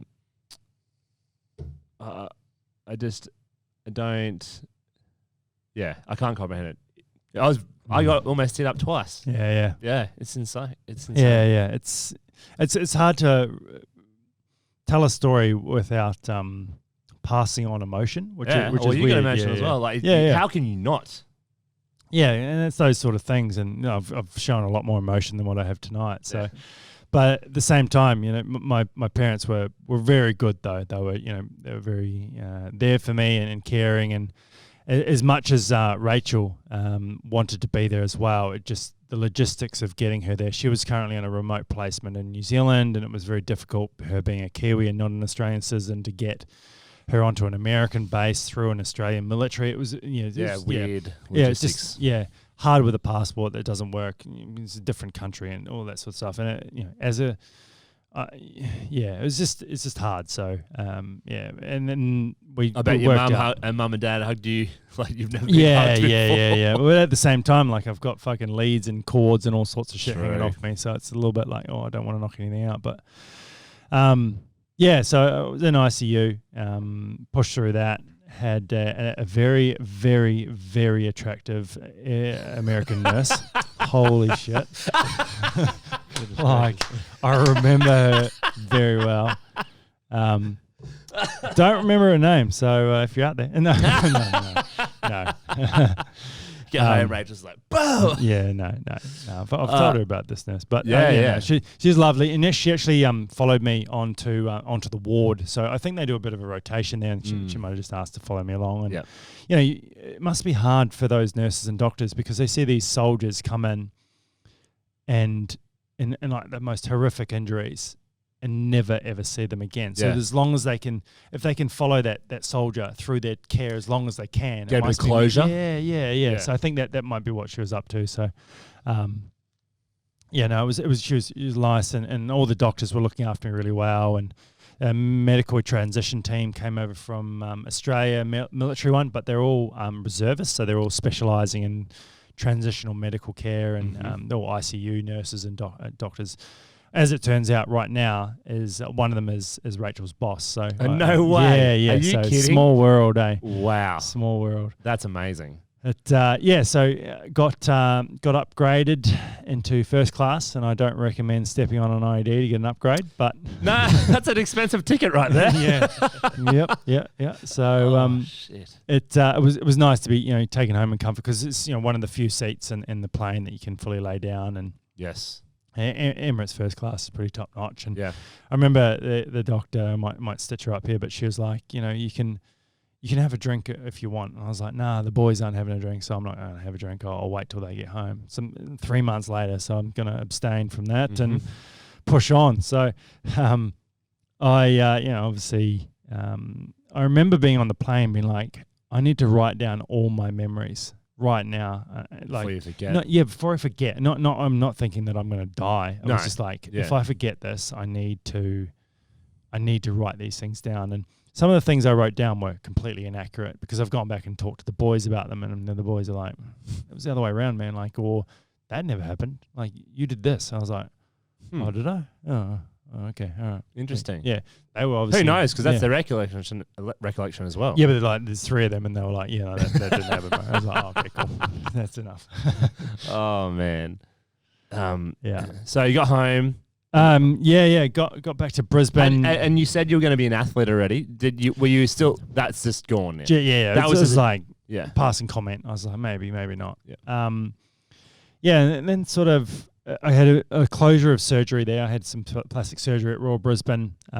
Treated really well there, and like it was. So, what was your final injuries? So I should elaborate there. As I had below the knee amputation on my left leg. Mm-hmm.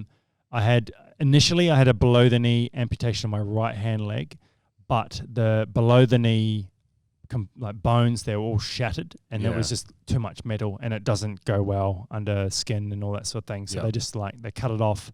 So I've got my right hand femur, the full femur. I've got the kneecap, all that sort of thing. Mm-hmm. I've got a very large laceration that went up to just below my butt cheek. Wow, so that was a big wound. Yeah, all the way up, all the bone to the bone. The muscle peeled back essentially, and you grabbed. You said pretty you had much your hamstring. How would you explain? It's pretty gory. Open it up. You ready? If you were to hit yourself with an axe on the length of your hamstring, that's what it would feel and look like. It's just this. But Jesus tearing Christ! at the same time. Fuck. So did that IED device, did it have shrapnel in it? Like it was just fire and pure force. That's all it was. Fuck. And that's all it needs. Yeah. If it was ball bearings, there was no way I was coming home. Yeah. Or bolts or whatever, and that's what.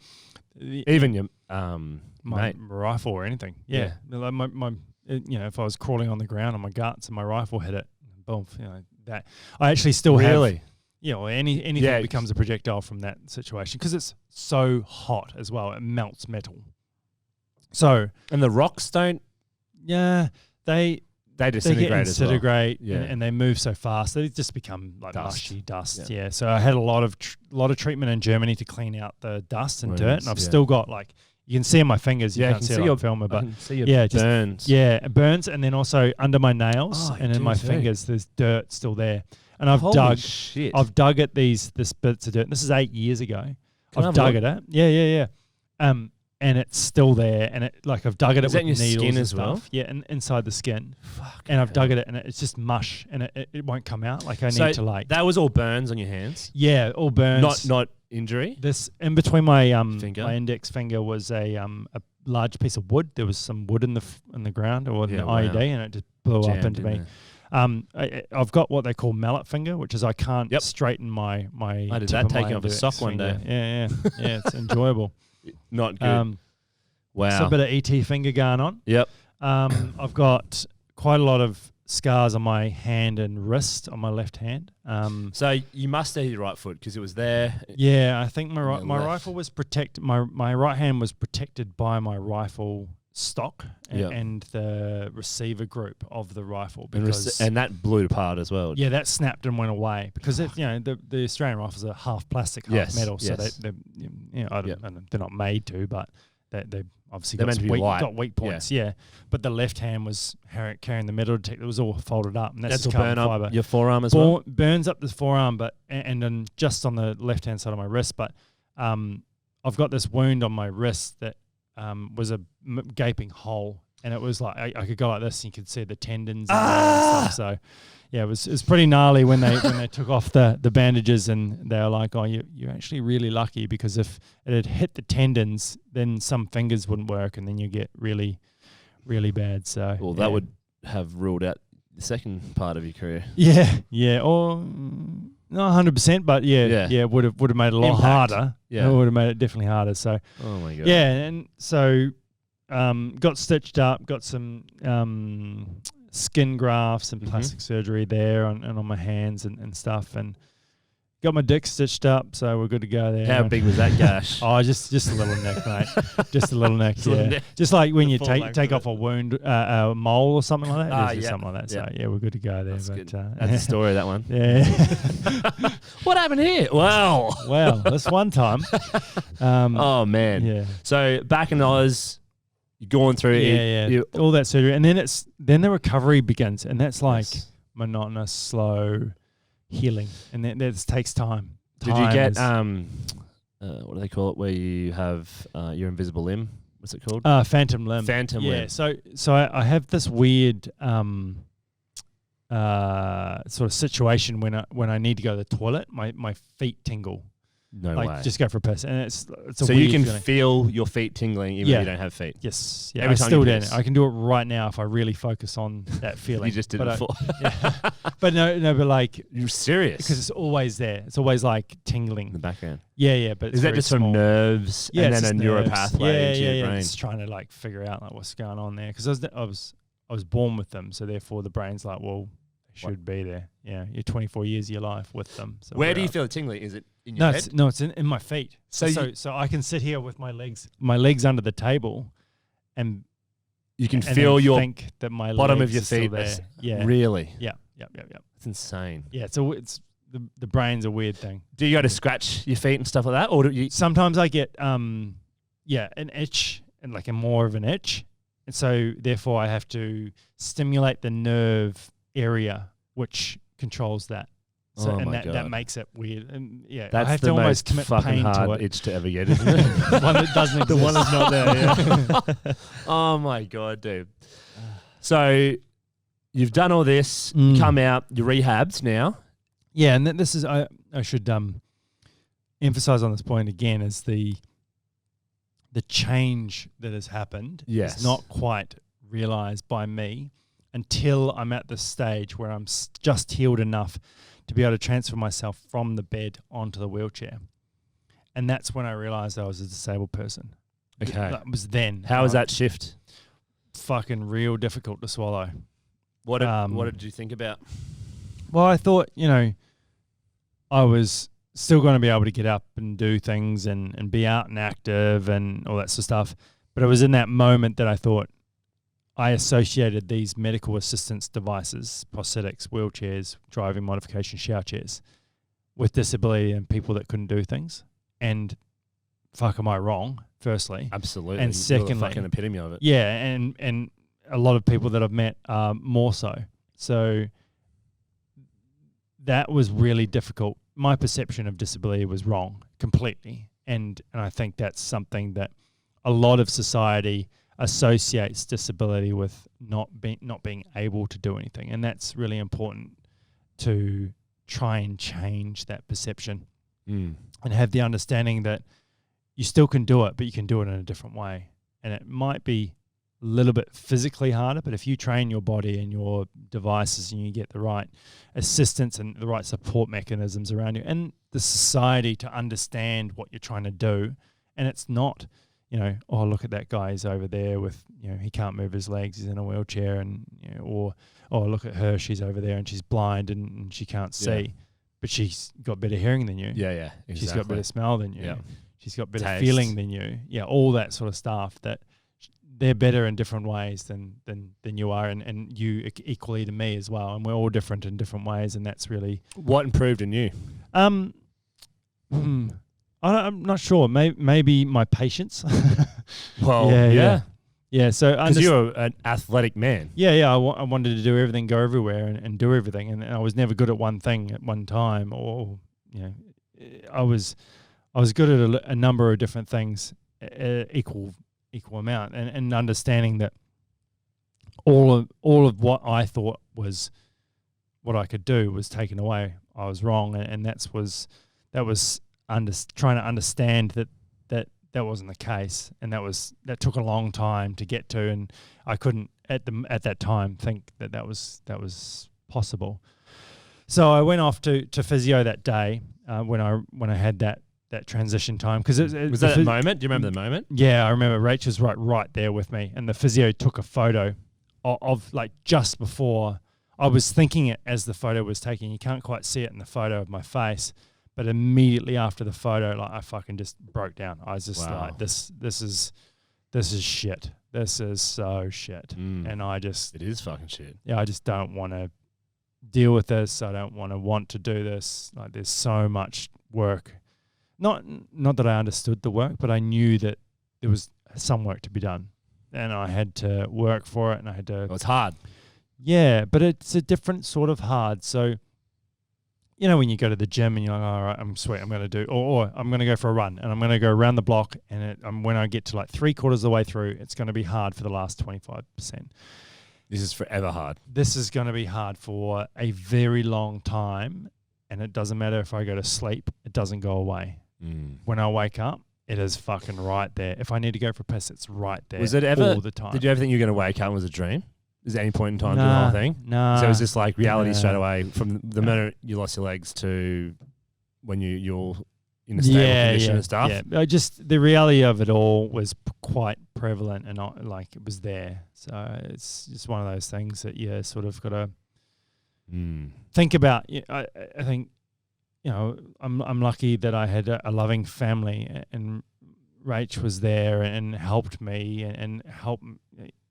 She very empathetic, and for her to be there, and especially in that moment, and that was like a pivotal moment of my recovery. You know, remember she's studying medicine at the time, so she's not always there. But this moment was really pivotal, like I said, and having someone like her and someone like my family around me throughout that time was really important for me to have support in order to empathize with, not sympathize, because that's the wrong one. Empathize. Yeah. And understand. Well, not understand, but just, you know, like I said, empathize. Take into consideration. Yeah, exactly. Yeah. So of the plight. No one of can understand. Yeah. Until you are one of them. Yeah, and so they you know, went off to physio that day and did like 3.5 minutes of sitting on a Swiss ball, or I think I sat on a physio plinth. So how long was this time frame from?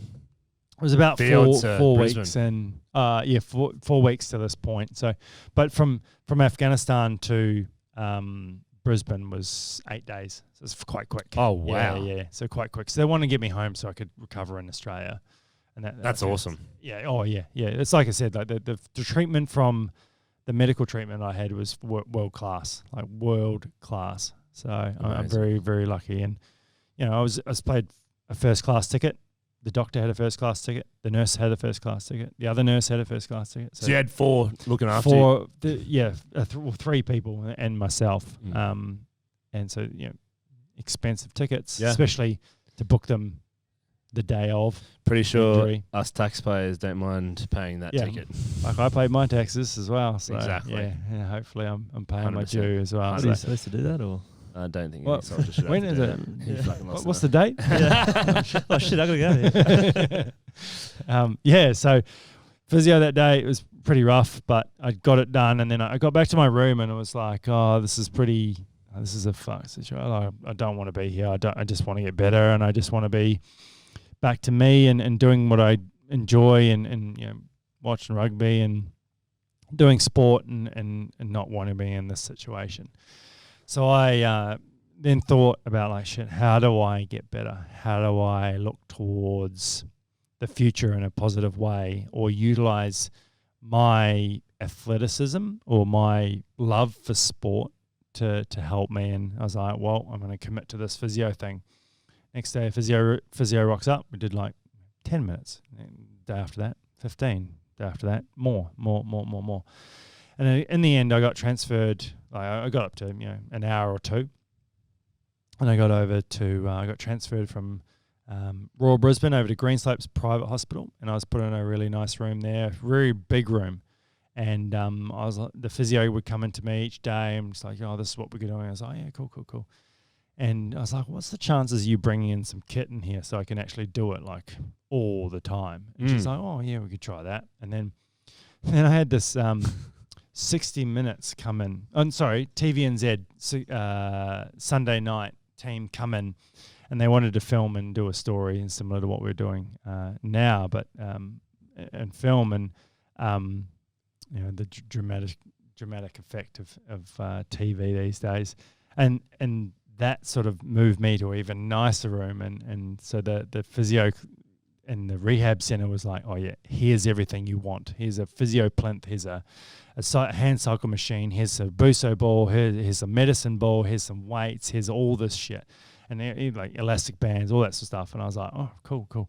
So I just committed myself. I was like 10 hours a day. Just no way. Physio, just boom. So I was down like 60 kilos. I was 95 kilos when I got hit.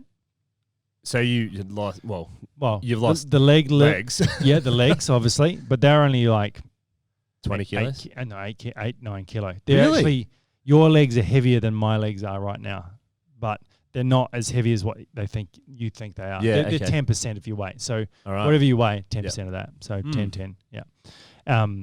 Or I think that's right. Correct me if I'm wrong, but anyway, they're not as heavy as you think. But I was like withering away because my energy was being devoted to healing my body. You, And then so and you're not active as well, so you're hypertrophying. Yep. the whole time, 100%. And I was pretty skinny that first day of physio, and I wanted to get back up to as heavy and as fit and as strong as I could. So I was working pretty hard, and then trying to eat as much as I can. I was ordering extra on the side of the hospital meals. Like, oh, what do you want? I was Just like, getting that dirty bird back in the bed. Green Slabs doesn't have it. It's just one of those things. I was like, fuck, I'm going to do this. I'm going to get strong, get fit. But what was more motivating is like, oh, why don't I try and get my prosthetist come and visited me. And a prosthetist is a guy who builds prosthetics and prosthetic limbs. Some people don't know how to say that word. It's quite a mouthful. Prosthetist. Prosthetist? Yeah, you got it. Good. He was like, you've got really good, like your limbs look really good and they're healing really well and you've got, good form and whatnot. So I was like quite optimistic about the prosthetics, and I was like, oh yeah, sweet, like I can get fitted and I got good limbs apparently, and I can get on with it and enjoy this and try and get to the stage where I can wear limbs or wear prosthetics and get up and get about. And I was like, all right, sweet. More motivation. Bang, bang, bang. I was like, sweet. I'm going to be upstanding from when the guys got home from Afghanistan. Wow. So that was a motivation for you? Yeah, massively. That's cool. So I was pretty keen on doing that. And, I worked blow hard. their mind as well. Yeah. And then, because that'd be weighing on them the whole time. Yeah. Did you have comms with them in the meantime? Yeah, Facebook. Obviously, we all got internet there, especially when we're on the big base. Yeah. Not so much out on patrol and all that sort of stuff. But, working hard over there, and they get their time back in base, and I'm working hard as well. But I was actually lying to them. It's infections and surgery, and it's not working out, and blah, blah, blah. And it's and they're like, oh, you're getting... Yeah, I was being a prick. I was like, oh, you guys are going to have to visit me in hospital, and trying to keep it a surprise. And so when that is a fucked up surprise, bro. Yeah. So when they got back, I was like, oh yeah, sweet. I'm going to meet them at the plane door, and I got my prosthetics like 2 days before they arrived, and it was very well timed, and I was healing well. And I had a lot of nerve issues, so I still had to wear crutches, and I was in a wheelchair most of the time. It was just pretty fucked situation. The nerve issue, pain? Yeah. So it's almost like burning, isn't it? Yeah, burning. I got one on my shoulder, and it's like hard someone burn. getting hitting you, but a burn goes up your limb at the same time. Yep. So it's like getting hit with a bat, but the burn feeling goes up your limb. And I just... Was it when you were on pressure? Yeah, pressure. Because Jesus Christ. Limbs aren't used to taking weight No. on unnatural the way we're developed. So and that's what was happening. So I had to wear wheelchairs and crutches and all that sort of stuff, and that was pretty shit. But at the same time, I was pretty committed to being up walking, so I was working hard and trying to get there. And when the plane door opened, the boys were all at the front of the door, and as they opened it, I was like, "Fuck, this is epic!" So I was still wearing the same uniform as them, which was really special to be the same in the same sort of situation. Feel like I'd come home too. It was really, really cool. And bit of closure for you. Yeah, and it's interesting to think about that as a general sense. Is like, if someone is injured, do we bring them home in their way, or do we bring them home to get better? You know what I mean? Like, and that, I think that there's a lot of post-traumatic stress out there of guys that didn't get the chance to finish their mission. Yes. And is that the way to bring them home? I don't know. I'm just spitballing here and thinking, but all down the psychology route. Yeah. It's that's really nice though that you had that. Yeah, I had that greeting them moment. and then walking in through that corridor moment together. Yeah. So at the plane door, which took a bit of a process to get approval through the military and everything, and the airport and the customs, because I was outside of, and I had to get this lanyard, and I was late because the lanyard and everything. I was fucking. They held everyone on the plane for an extra 5 minutes. I was like, who's this dickhead? But no, everyone was really good about it. So amazing, yeah, special. It was really cool. And then a couple of days later, I got to march in the Welcome Home Parade to sort of have that sense of closure. And like I was saying, like, do we bring the guys home to get better, or do we bring the guys home to bring the guys home? You know. And that was really special to be able to march in that parade, to have that sense of closure to that chapter of my life. So yeah, it was really, that's really cool, man. Yeah, that's cool, man. Do you know what? Let's wrap it up, because I would love you to come back on. And talk about the next part of your career, because that's I don't want to, like, you're a phenomenal human being, and thanks, I want to do it justice as well. So, thank you for sharing your story. My pleasure. Thank you so much for your service. Part one. And where can our listeners and viewers find you on social media?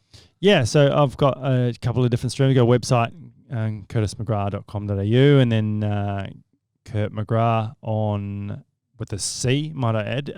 Kurt McGrath on Instagram, Curtis McGrath on, or Curtis McGrath Athlete, I think it is. Excellent. on Facebook. So we'll put they're the same thing. It's kind of weird, but yeah, we'll put it in the please do. bio section. But thank you so much for your time. Thanks for your service, and thank you very much. Thanks for having me. Talk to you soon, guys. Cheers, mate.